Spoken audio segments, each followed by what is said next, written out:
कि ਜਿਹੜੀਆਂ ਵੀ ਧਿਰਾਂ 4 ਧਿਰਾਂ 5 ਧਿਰਾਂ 6 ਧਿਰਾਂ ਭਾਵੇਂ ਸਾਹਮਣੇ ਆ ਜਾਣ ਉਹਨਾਂ ਨੂੰ ਪੰਜਾਬ ਦਾ ਜਿਹੜਾ ਪ੍ਰੋਗਰਾਮ ਲੈ ਕੇ ਆਉਣਾ ਉਹਦੇ 'ਚ ਜਿਹੜਾ ਫੈਡਰਲਿਜ਼ਮ ਹੈ ਕਿ ਕੀ ਪੰਜਾਬ ਸੈਂਟਰਿਕ ਪੋਲਿਟਿਕਸ ਬਣਦੀ ਹੈ ਉਹਨਾਂ ਦੀ, ਕੀ ਉਹਨਾਂ ਦੀ ਜਥੇਬੰਦੀ ਪੰਜਾਬ ਸੈਂਟਰਿਕ ਬਣਦੀ ਹੈ, ਕੀ ਉਹਨਾਂ ਦੀ ਸੋਚ ਪੰਜਾਬ ਸੈਂਟਰਿਕ ਬਣਦੀ ਹੈ, ਕੀ ਉਹਨਾਂ ਦੀ ਸਮੁੱਚੀ ਰਾਜਸੀ ਸਰਗਰਮੀ ਪੰਜਾਬ ਸੈਂਟਰਿਕ ਬਣਦੀ ਹੈ। ਇਹ ਬਹੁਤ ਅਹਿਮ ਹੈ। ਜੇ ਇਹ ਨਹੀਂ ਬਣਦੀ, ਫੈਡਰਲਿਜ਼ਮ ਦਾ ਸ਼ਬਦ ਵਰਤੀ ਜਾਣਾ ਇਹਦੇ ਕੋਈ ਮਾਇਨੇ ਨਹੀਂ। ਹੁਣ ਤੱਕ ਦਾ ਜੋ ਅਮਰ ਹੈ ਅਕਾਲੀਆਂ ਤੋਂ ਲੈ ਕੇ ਬਾਕੀ ਸਾਰੀਆਂ ਪਾਰਟੀਆਂ ਦਾ ਇਹ ਗੱਲ ਭਰੋਸੇ ਨਾਲ ਕਹੀ ਜਾ ਸਕਦੀ ਹੈ ਕਿ ਜਿਹੜੇ ਬੰਦੇ India is a single nation ਇਸ ਪੋਜੀਸ਼ਨ ਨੂੰ ਰੱਦ ਨਹੀਂ ਕਰਕੇ ਤੁਰਦੇ, ਉਹ ਫੈਡਰਲਿਜ਼ਮ ਦੀ ਗੱਲ ਵੀ ਕਰੀ ਜਾਣ ਉਹਦੇ ਵਿੱਚ ਹੀ ਉਹਦੇ ਵਿੱਚ ਹੀ ਜਜ਼ਬ ਹੋ ਜਾਣਗੇ। ਐਂ ਹੋਈਆਂ ਸਾਰੀਆਂ ਪਾਰਟੀਆਂ। ਸੋ ਮੇਰਾ ਖਿਆਲ ਹੈ ਕਿ ਆਪਾਂ ਇਹਦੇ 'ਚ ਹੀ ਗਲਤਾਨ ਹੋ ਜਾਈਏ, ਕੌਣ ਜਿੱਤੂ ਕੌਣ ਹਾਰੂ ਇਹ ਗੱਲ ਸੈਕੰਡਰੀ ਹੈ। ਕੋਈ ਵੀ ਜਿੱਤ ਗਈ, ਮੇਰੀ ਧਾਰਨਾ ਇਹ ਹੈ ਵੀ ਜੋ ਇਹ ਮਾਡਲ ਹੈ ਨਾ ਡੈਮੋਕ੍ਰੇਸੀ ਦਾ, ਇਹਦੇ 'ਚ ਨਾ ਪੰਥ ਦੀ ਨਾ ਪੰਜਾਬ ਦੀ ਉਹਦੀ ਹੋਣੀ ਨਹੀਂ ਬਦਲ ਸਕਦੀ। ਤੇ ਉਹ ਹੁਣ ਜਦੋਂ ਅਸਤੀਫੇ ਦਿੱਤੇ ਕਿਸਾਨ ਅੰਦੋਲਨ ਦੇ ਦਬਾਅ ਹੇਠ ਉਦੋਂ ਪਤਾ ਲੱਗਿਆ ਵੀ ਉਹ ਕਿੰਨੀ ਘੁਸਪੈਠ ਕਰ ਚੁੱਕੇ ਸੀ ਤੇ ਨਹੀਂ ਇਹ ਚੋਣਾਂ ਮੌਕੇ ਪ੍ਰਗਟ ਹੋਣੀ ਸੀ ਜਾ ਕੇ। ਸੋ ਇਹ ਉਹਨਾਂ ਦੀ ਸੀ। ਤੇ ਇਸ ਪੱਖੋਂ ਜਿਹੜਾ ਕਿਸਾਨ ਅੰਦੋਲਨ ਹੈ, ਜਿਵੇਂ ਉਹਨਾਂ ਨੇ ਉਹ ਲਿਆਂਦੇ ਕਾਨੂੰਨ, ਉਹਨਾਂ ਨੂੰ ਇਹ ਉਮੀਦ ਨਹੀਂ ਸੀ ਕਿ ਐਡਾ ਜ਼ਬਰਦਸਤ ਵਿਰੋਧ ਹੋ। ਤੇ ਹੋਇਆ ਪਹਿਲਾਂ ਪੰਜਾਬ 'ਚ ਹੀ, ਮਤਲਬ ਇਹ ਪਹਿਲ ਕਦਮੀ ਪੰਜਾਬ ਨੇ ਕੀਤੀ, ਲੀਡ ਪੰਜਾਬ ਨੇ ਲਈ। ਤੇ ਪਰ ਉਹ ਜਿਸ ਕਿਸਮ ਦਾ ਵਿਰੋਧ ਹੋਇਆ ਉਹਦੇ ਨਾਲ ਉਹਨਾਂ ਦੀਆਂ ਜਿਹੜੀਆਂ ਸਾਰੀਆਂ ਖਾਹਿਸ਼ਾਂ ਸੀ ਪੰਜਾਬ ਦੇ ਵਿੱਚ ਉਹ ਤਾਂ ਮਲਿਆ ਮੇਟ ਹੋ ਗਈਆਂ। ਐਤਕਾਂ ਅਕਾਲੀ ਦਲ ਸਾਹਮਣੇ ਜਿਹੜੀ ਹਾਲਾਤ ਹੈ ਉਹ ਹੈ ਕਿ ਨਾਓ ਔਰ ਨੈਵਰ, ਜ਼ਿੰਦਗੀ ਮੌਤ ਦਾ ਸੰਘਰਸ਼ ਉਹਨਾਂ ਵਾਸਤੇ ਤੇ ਉਹ ਪੂਰਾ ਜ਼ੋਰ ਲਾ ਰਹੇ ਨੇ ਤੇ ਸਭ ਤੋਂ ਵੱਧ ਤਿਆਰੀਆਂ ਉਹ ਕਰ ਰਹੇ ਨੇ। ਸਭ ਤੋਂ ਪਹਿਲਾਂ ਜੋ ਕੁਛ ਵੀ ਮਤਲਬ ਮੂਹਰੇ ਚੱਲ ਰਹੇ ਨੇ ਇੱਕ ਹਿਸਾਬ ਨਾਲ, ਕਿਉਂਕਿ ਉਹਨਾਂ ਨੇ ਗੱਠਜੋੜ ਕਰ ਲਿਆ BSP ਨਾਲ। ਹੁਣ ਉਸ ਗੱਠਜੋੜ ਨਾਲ ਉਹਨਾਂ ਨੂੰ ਥੋੜ੍ਹੀ ਜਿਹੀ ਆਪਾਂ ਕਹਿ ਸਕਦੇ ਹਾਂ ਸਾਹ ਆਉਣ ਲੱਗੇ। ਤੇ ਜਿਹੜੀ ਗੱਲ ਲੋਕਾਂ ਨੂੰ ਚੁਭਦੀ ਹੈ, ਹਰਟ ਕਰਦੀ ਹੈ, ਉਹ ਕਾਂਗਰਸ ਕਲਚਰ ਹੈ ਕਿ ਵਾਰ-ਵਾਰ ਮਾੜੀ ਜਿਹੀ ਗੱਲ ਆਉਂਦੀ ਹੈ ਪੰਜਾਬ ਦੇ ਲੀਡਰ ਕਾਰਾਂ ਭਜਾਉਂਦੇ ਤੇ ਉਹ ਦਿੱਲੀ ਦਰਬਾਰ ਦੀ ਪਰਿਕਰਮਾ ਕਰਨ ਲੱਗ ਜਾਂਦੇ। ਇਹ ਸਿੱਖ ਸੈਂਸੀਬਿਲਿਟੀ ਨੂੰ, ਪੰਜਾਬੀ ਸੈਂਸੀਬਿਲਿਟੀ ਨੂੰ ਹਰਟ ਕਰਦੀ ਆ ਗੱਲ, ਭੈੜੀ ਲੱਗਦੀ ਆ ਮਤਲਬ। ਤੇ ਇਹਨਾਂ ਦਾ ਸਾਰਾ ਦਾਰੋ ਮਦਾਰ ਹੀ ਹੈ ਵੀ ਜੋ ਕੇਜਰੀਵਾਲ ਨੇ ਕਹਿਣਾ ਹੈ ਉੱਥੋਂ ਨੌ ਜਿੰਨੀ ਗੱਲ ਜਾ ਕੇ ਉੱਥੋਂ ਪ੍ਰਵਾਨਗੀ ਲੈਣੀ ਹੈ। ਮਤਲਬ ਉਹਨਾਂ ਨੇ ਪਿੰਡਾਂ 'ਚ ਵੜਨਾ ਜਾਂ ਕਹਾਂ ਵਧਾਰਾ ਤਾਂ ਕੀ ਕਰਨਾ ਸੀ, ਉਹਨਾਂ ਨੂੰ ਪੈਰ ਪਾਉਣਾ ਵੀ ਔਖਾ ਹੋ ਗਿਆ। ਤੇ ਫਿਰ ਅਸਤੀਫੇ ਕਿੰਨੇ ਦਬਾਅ ਹੇਠ। ਸੋ ਉਹ ਤਾਂ ਉਹਨਾਂ ਦੀ ਦੈਟ ਵੇ ਵੀ ਐਤਕਾਂ ਉਹ ਕੁਛ ਕਰ ਸਕਣ, ਉਹ ਤਾਂ ਉਹਨਾਂ ਦੀਆਂ ਖਾਹਿਸ਼ਾਂ ਤਾਂ ਗਈਆਂ। ਇਹ ਕਿਸਾਨ ਅੰਦੋਲਨ ਦੀ ਇੱਕ ਵੱਡੀ ਪ੍ਰਾਪਤੀ ਇਸ ਰੂਪ ਦੇ ਵਿੱਚ ਹੈ। ਸੋ ਇਹ ਤਾਂ ਸੀਗੀ BJP। ਸੋ ਜਿਹੜਾ ਅਕਾਲੀ ਦਲ ਹੈ, ਅਕਾਲੀ ਦਲ ਤਾਂ ਇਸ ਨੂੰ ਪਿਛਲੀ ਵਾਰ ਜਿਹੜਾ ਇਹਦੇ ਜੜੀ ਬੈਠੀ ਗੱਲ ਉਹ ਸੀ ਬੇਅਦਬੀ ਵਾਲੀ, ਤੇ ਉਹ ਅਜੇ ਵੀ ਮੁੱਦਾ ਉੱਥੇ ਖੜਾ। ਮਤਲਬ ਸਿੱਖ ਪੰਥ 'ਚ ਜੋ ਨਾਰਾਜ਼ਗੀ ਬਾਦਲਾਂ ਪ੍ਰਤੀ ਹੈ ਉਹ ਘਟੀ ਨਹੀਂ ਅਜੇ ਤੱਕ, ਕਿਉਂਕਿ ਦੋਸ਼ੀਆਂ ਨੂੰ ਸਜ਼ਾਵਾਂ ਨਹੀਂ ਹੋਈਆਂ। ਸੋ ਭਾਵੇਂ ਇਹ ਅੰਦਰ ਖਾਤੇ ਕੈਪਟਨਾਂ ਰਲਦੇ, ਪਰ ਇਹਦਾ ਇਹਨਾਂ ਨੂੰ ਫਾਇਦਾ ਨਹੀਂ ਹੋਇਆ। ਫਾਇਦਾ ਇੰਨਾ ਹੋ ਗਿਆ ਵੀ ਇਹ ਜੇਲ੍ਹਾਂ 'ਚ ਨਹੀਂ ਗਏ। ਆਪਾਂ ਇਹ ਕਹਿ ਲਈਏ ਕਿ ਕਾਂਗਰਸ ਦੇ ਐਤਕੀ ਜਿੰਨੀ ਚੜ੍ਹਤ 'ਚ ਉਹ ਪਿਛਲੀ ਵਾਰ ਸੀਗੇ, ਜਿੰਨੀ ਉਹ ਉਮੀਦ ਵਿੱਚ ਸੀ, ਜਿੰਨੇ ਹੌਂਸਲੇ ਵਿੱਚ ਸੀ, ਐਤਕੀ ਹੌਂਸਲਾ ਨਹੀਂ ਕੋਈ। ਉਹ ਤਾਂ ਜਿਵੇਂ ਲੜਨਾ ਤਾਂ ਪੈਣਾ ਹੀ ਹੈ, ਕਿਉਂਕਿ ਦਾਅ 'ਤੇ ਬੜਾ ਕੁਛ ਹੈ। ਇਸ ਵਾਰ ਜਿਹੜਾ ਕਿਸਾਨ ਮਸਲਾ ਹੈ, ਜਿਹੜੇ ਕਾਲੇ ਕਾਨੂੰਨ ਹੈ ਕਿਸਾਨ, ਉਹਨਾਂ 'ਤੇ ਇੱਕ ਅੰਦੋਲਨ ਚੱਲ ਰਿਹਾ ਲੰਮੇ ਚਿਰ ਤੋਂ। ਸੋ ਉਹ ਸਾਰੇ ਕੁਛ ਦਾ ਪਰਛਾਵਾਂ ਇਹਨਾਂ ਚੋਣਾਂ ਦੇ ਉੱਤੇ ਪੈਣਾ ਹੈ।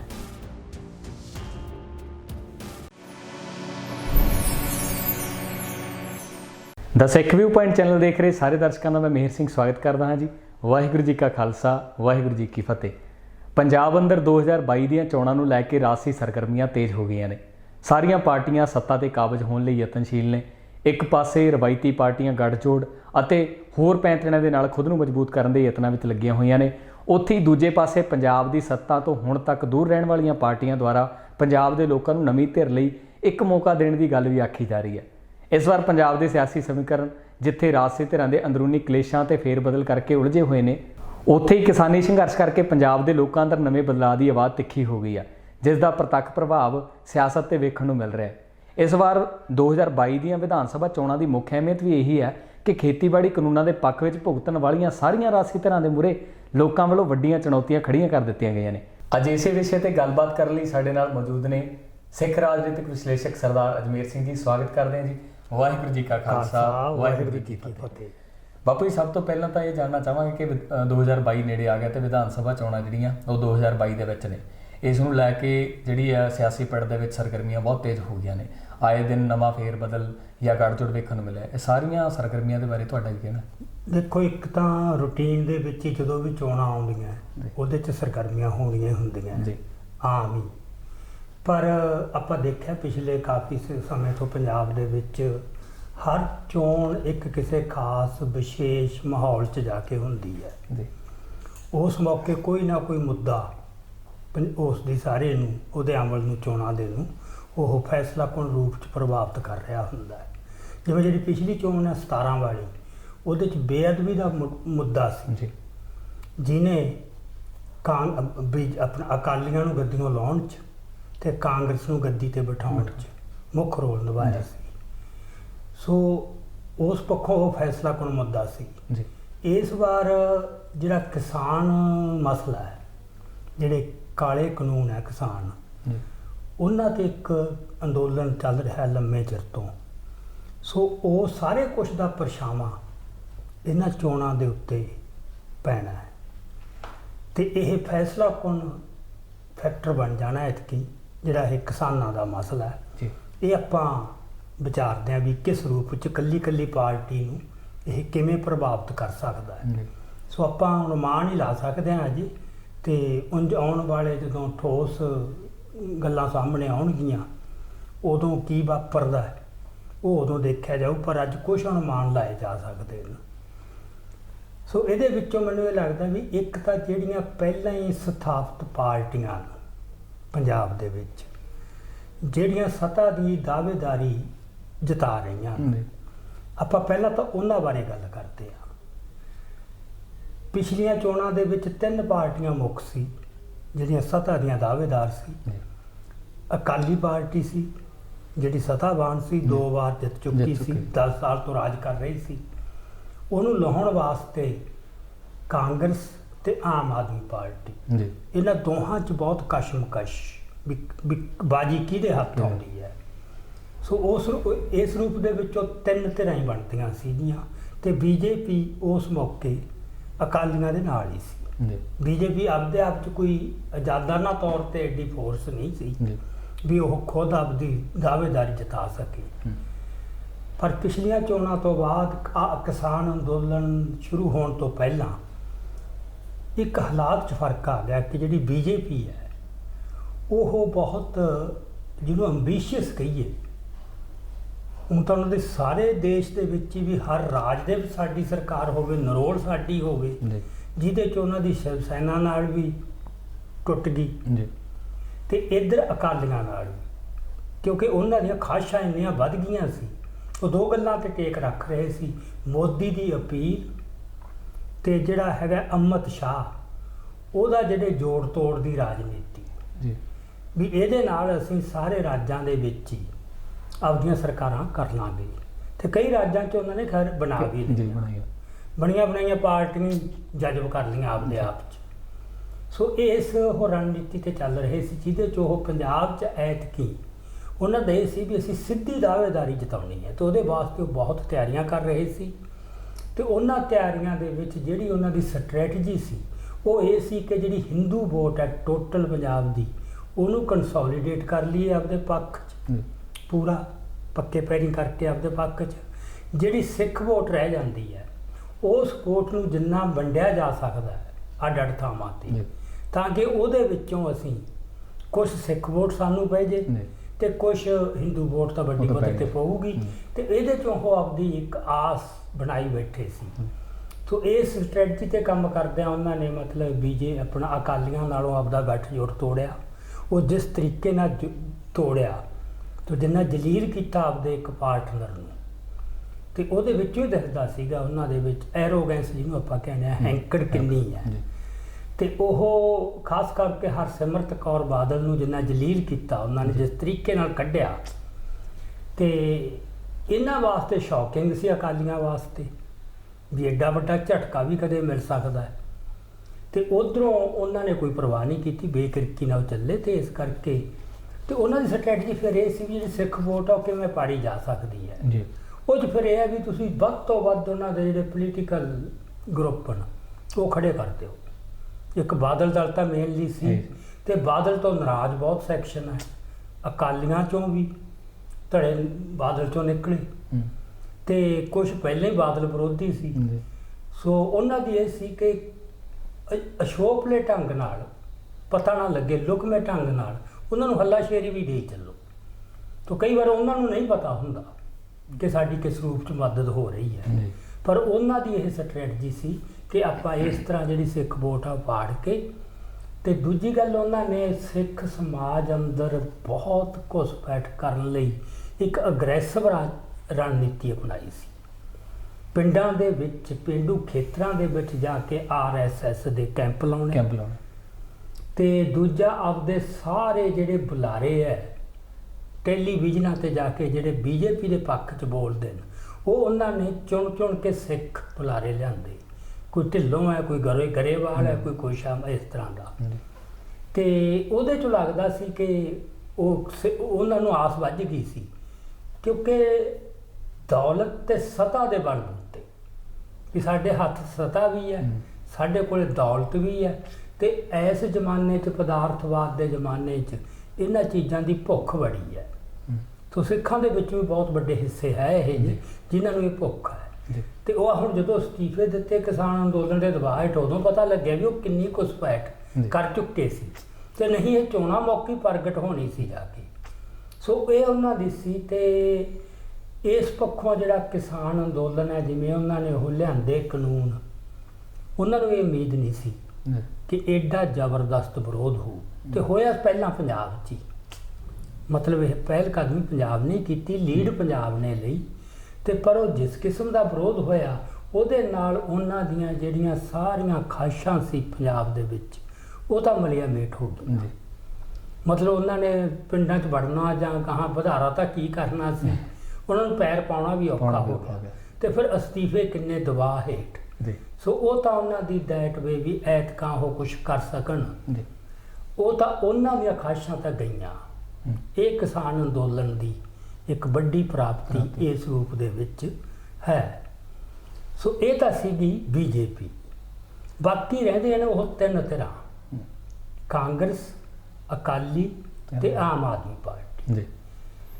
ਕਾਂਗਰਸ ਜਿਹੜੀ ਹੈ ਉਹਦਾ ਜਨਰਲੀ ਜਿਹੜਾ ਪਹਿਲਾ ਹੈਗਾ, ਆਪਾਂ ਦੇਖਿਆ ਕਾਂਗਰਸ ਲੰਮਾ ਚਿਰ ਉਹਨੇ ਕੇਂਦਰ 'ਚ ਰਾਜ ਕੀਤਾ, ਜਿਹਦੇ ਕਰਕੇ ਉਹਦਾ ਇੱਕ ਖਾਸ ਕਿਸਮ ਦਾ ਰਾਜਸੀ ਕਲਚਰ ਪੈਦਾ ਹੋ ਗਿਆ ਹੈ। ਉਸ ਕਲਚਰ ਦੇ ਵਿੱਚ ਇਹ ਹੈ ਕਿ ਸਭ ਕੁਝ ਹਾਈ ਕਮਾਂਡ ਡਿਮਾਂਡ ਕਰਦਾ, ਤੋਂ ਡਿਟਰਮਨ ਕਰਦਾ ਹੈ ਦਿੱਲੀ ਤੋਂ, ਤੇ ਬੜੇ ਅਫਸਰਸ਼ਾਹੀਆਂ ਢੰਗ ਨਾਲ ਹੁਕਮ ਹੀ ਉੱਥੋਂ ਭੇਜੇ ਜਾਂਦੇ ਨੇ, ਬੰਦੇ ਉੱਥੋਂ ਅਪੁਆਇੰਟ ਹੁੰਦੇ ਨੇ, ਕਿਹਨੂੰ ਅੱਗੇ ਲਿਆਉਣਾ, ਕਿਹਨੂੰ ਪਿੱਛੇ ਕਰਨਾ ਹੈ। ਉਹ ਸਾਰੀ ਜਿਹੜੀ ਹੈਗੀ ਹੈ ਇੱਕ ਪੋਲੀਟੀਕਲ ਗੇਮ ਉਹ ਚੱਲਦੀ ਹੈ। ਤੇ ਦੂਜੀ ਗੱਲ, ਜਿਹੜੀਆਂ ਕਾਂਗਰਸ ਦੀਆਂ ਨੀਤੀਆਂ, ਉਹ ਆਪਾਂ ਨੂੰ ਇੱਥੇ ਦੱਸਣ ਦੀ ਲੋੜ ਨਹੀਂ ਵੀ ਉਹ ਪੰਥ ਤੇ ਪੰਜਾਬ ਵਿਰੋਧੀ ਮੁੱਢ ਤੋਂ ਹੀ ਹੈ। ਪਰ ਇਹਦੇ ਬਾਵਜੂਦ ਫਿਰ ਵੀ ਉਹਦਾ ਇੱਕ ਆਧਾਰ, ਕਿਉਂਕਿ ਪਹਿਲਾਂ ਆਜ਼ਾਦੀ ਦੀ ਲੜਾਈ ਦੌਰਾਨ ਉਹਨਾਂ ਨੇ ਬਹੁਤ ਇੱਥੇ ਬਣਾ ਲਿਆ ਸੀਗਾ, ਤੇ ਉਹ ਆਧਾਰ ਉਹਨਾਂ ਦਾ ਤੁਰਿਆ ਆਉਂਦਾ ਸੀ। ਤੇ ਐਤਕੀ ਪਿਛਲੇ ਵਾਰ ਉਹਨਾਂ ਨੂੰ ਜਿਹੜਾ ਕੈਪਟਨ ਹੈ ਅਮਰਿੰਦਰ ਸਿੰਘ, ਉਹ ਇੱਕ ਪਾਵਰਫੁਲ ਲੀਡਰ ਮਿਲ ਗਿਆ ਜਿਹੜਾ ਬਾਦਲਾਂ ਨਾਲ ਟੱਕਰ ਲੈ ਸਕਦਾ ਸੀ। ਸੋ ਕੈਪਟਨ ਦੇ ਨੂੰ ਲੋਕ ਬਾਦਲਾਂ ਤੋਂ ਅੱਕੇ ਹੋਏ, ਕਿਉਂਕਿ ਹਰ ਇਲੈਕਸ਼ਨ 'ਚ ਇੱਕ ਨੈਗੇਟਿਵ ਵੋਟਿੰਗ ਵੀ ਹੁੰਦੀ ਹੈ ਵੀ ਤੁਸੀਂ ਲਾਉਣਾ ਕਿਹਨੂੰ ਚਾਹੁੰਦੇ ਹੋ, ਬਣਾਉਣਾ ਕਿਹਨੂੰ ਚਾਹੁੰਦੇ ਹੋ, ਉਹ ਤਾਂ ਬਾਈ ਡਿਫਾਲਟ ਹੈ। ਸੋ ਉਹ ਉਸ ਮੌਕੇ ਬੇਅਦਬੀ ਕਰਕੇ ਲੋਕਾਂ ਨੂੰ ਇਹ ਸੀ ਵੀ ਇਹਨਾਂ ਤੋਂ ਖਹਿੜਾ ਛਡਾਉਣਾ ਹੈ, ਤੇ ਉਹਦੇ ਚੋਂ ਫਿਰ ਆਪ ਦਾ ਵੀ ਉਹਨੂੰ ਵੀ ਹੁੰਗਾਰਾ ਮਿਲ ਰਿਹਾ ਸੀ, ਤੇ ਇਧਰੋਂ ਅਮਰਿੰਦਰ ਸਿੰਘ। ਸੋ ਅਮਰਿੰਦਰ ਸਿੰਘ ਜਿੰਨਾ ਧੜੱਲੇ ਨਾਲ ਆਪਦੀ ਪੋਜੀਸ਼ਨ ਲੈ ਕੇ ਆਇਆ, ਇੱਕ ਭ੍ਰਿਸ਼ਟਾਚਾਰ, ਇੱਕ ਨਸ਼ੇ, ਤੇ ਦੂਜਾ ਬੇਅਦਬੀ ਕਾਂਡ ਦੇ ਜਿਹੜੇ ਦੋਸ਼ੀ ਬਣਦੇ ਨੇ ਉਹਨਾਂ ਨੂੰ ਸਜ਼ਾਵਾਂ, ਇਹ ਤਿੰਨੇ ਪੰਜਾਬ ਵਾਸਤੇ ਬੜੇ ਇਮੋਸ਼ਨਲ, ਧੂ ਪਾਉਣ ਵਾਲੇ, ਲੋਕਾਂ ਨੂੰ ਖਿੱਚਣ ਵਾਲੇ ਨਾਅਰੇ ਸੀ। ਸੋ ਇਹ ਤੇ ਉਹਨੇ ਜੋ ਹੁਣ ਤਾਂ ਆਪਾਂ ਕਹਿ ਸਕਦੇ ਹਾਂ ਪਖੰਡ ਕੀਤਾ, ਸਹੁੰ ਖਾਧੀ, ਗੁਟਕਾ ਸਾਹਿਬ ਲੈ ਕੇ ਹੱਥ ਦੇ ਵਿੱਚ, ਹੈ ਨਾ। ਪਰ ਲੋਕਾਂ ਨੇ ਉਦੋਂ ਕੁਛ ਹਿੱਸੇ ਨੇ ਉਸ ਘੜੀ ਉਹ ਯਕੀਨ ਕੀਤਾ ਹੈ, ਤੇ ਇਸ ਕਰਕੇ ਚਲੋ ਉਹ ਸੱਤਾ 'ਚ ਆ ਗਿਆ। ਪਰ ਉਸ ਤੋਂ ਬਾਅਦ ਜਿਵੇਂ ਉਹ ਚੱਲਿਆ, ਉਸਨੇ ਲੋਕਾਂ ਦੀਆਂ ਜਿਹੜੀਆਂ ਸਾਰੀਆਂ ਆਸਾਂ ਸੀਗੀਆਂ ਜਾਂ ਜਿਹੜੇ ਲੋਕਾਂ ਦੇ ਇਲੂਜਨ ਬਣ ਗਏ ਸੀ, ਭਰਮ ਸੀਗੇ, ਉਹ ਬਹੁਤ ਬੁਰੀ ਤਰ੍ਹਾਂ ਟੁੱਟੇ ਨੇ। ਮਤਲਬ ਉਹਦੇ ਵਿੱਚ ਭ੍ਰਿਸ਼ਟਾਚਾਰ ਦਾ ਤਾਂ ਕੋਈ ਹੱਦ ਬਣਨਾ ਹੀ ਨਹੀਂ। ਇਹ ਤਾਂ ਹੁਣ ਕੋਈ ਮਤਲਬ ਲੁਕੀ ਗੱਲ ਨਹੀਂ ਰਹੇਗੀ, ਉਹਨੇ ਖੁੱਲੀ ਖੇਡ ਛੱਡਤੀ, ਆਪ ਵੀ ਖਾਣਾ ਤੇ ਨਾਲ ਦਿਆਂ ਨੂੰ ਖਾਣ ਵਾਸਤੇ ਖੁੱਲੀ ਛੁੱਟੀ ਦੇਣੀ।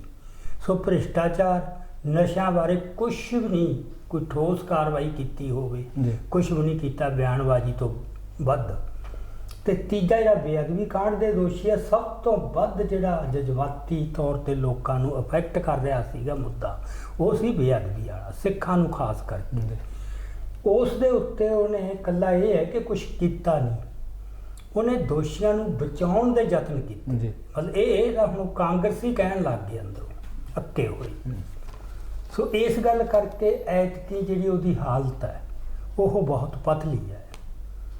ਤੇ ਇਹ ਹੁਣ ਦੂਜੀ ਗੱਲ, ਜਿਹੜਾ ਹਾਈ ਕਮਾਂਡ ਆ ਉਹ ਇੰਨਾ ਕਮਜ਼ੋਰ ਹੋ ਗਿਆ ਪਹਿਲਾਂ ਦੇ ਮੁਕਾਬਲੇ। ਤੇ ਪਹਿਲਾਂ ਹਾਈ ਕਮਾਂਡ ਕੋਈ ਨਾ ਕੋਈ ਫਟਾਫਟ ਅਸਰਦਾਰ ਸਟੈਪ ਚੁੱਕ ਕੇ ਤੇ ਉਹ ਹਾਲਾਤ ਨੂੰ ਸੰਭਾਲ ਲੈਂਦਾ ਸੀ। ਤੇ ਉਹ ਤਾਂ ਹੁਣ ਜਿਵੇਂ ਇਹ ਕਹਿ ਲਓ ਕਿ ਨਕਾਰਾ ਹੋਇਆ ਪਿਆ, ਅਪਾਹਜ। ਕਿੰਨਾ ਕਿੰਨਾ ਚਿਰ ਬੰਦੇ ਪਿੱਟਦੇ ਰਹਿੰਦੇ ਨੇ ਤੇ ਮਸਲੇ ਹੱਲ ਨਹੀਂ ਹੁੰਦੇ। ਸੋ ਆਪਾਂ ਕਹਿ ਸਕਦੇ ਹਾਂ ਕਿ ਬਹੁਤ ਹੀ ਉਹ ਸਾਰਾ ਉਹਦਾ ਢਾਂਚਾ ਵੀ ਜਰਜਰਾ ਹੋ ਗਿਆ। ਕਾਂਗਰਸ ਪਾਰਟੀ ਦੀ ਜਥੇਬੰਦੀ ਕੋਈ ਨਹੀਂ, ਉਹਦੇ 'ਚ ਇੱਕ ਖੁਸ਼ਾਮ ਦੀ ਇਹਦਾ ਦਰਬਾਰੀ ਟੋਲਾ ਹੈ, ਜਿਹੜਾ ਜਿਹਨੂੰ ਨੇ ਖਾਣ ਲੁੱਟਣ ਦੀ ਖੁੱਲੀ ਛੁੱਟੀ ਦਿੱਤੀ ਹੋਈ ਹੈ, ਉਹਨਾਂ ਦੀ ਪੁਸ਼ਤ ਪਨਾਹੀ ਕਰਦਾ, ਉਹ ਬੰਦੇ ਦੇ ਖੁਸ਼ਾਮਦੀ ਹੈ। ਦੂਜੇ ਵਿਰੋਧੀ, ਤੇ ਵਿਰੋਧੀਆਂ ਦਾ ਘੇਰਾ ਵਧੀ ਜਾਂਦਾ ਹੈ। ਜਿਵੇਂ ਜਾਖੜ ਹੈ, ਉਹ ਕਿਸੇ ਮੌਕੇ ਦਾ ਪੱਕਾ ਭਰੋਸੇਯੋਗ ਬੰਦਾ ਸੀ। ਸੋ ਉਹੋ ਜਿਹੇ ਬੰਦੇ ਦਾ ਵੀ ਟੁੱਟਣਾ ਇਹਦੇ ਨਾਲੋਂ, ਤੇ ਹੋਰ ਕਿੰਨੇ ਬੰਦਿਆਂ ਦਾ।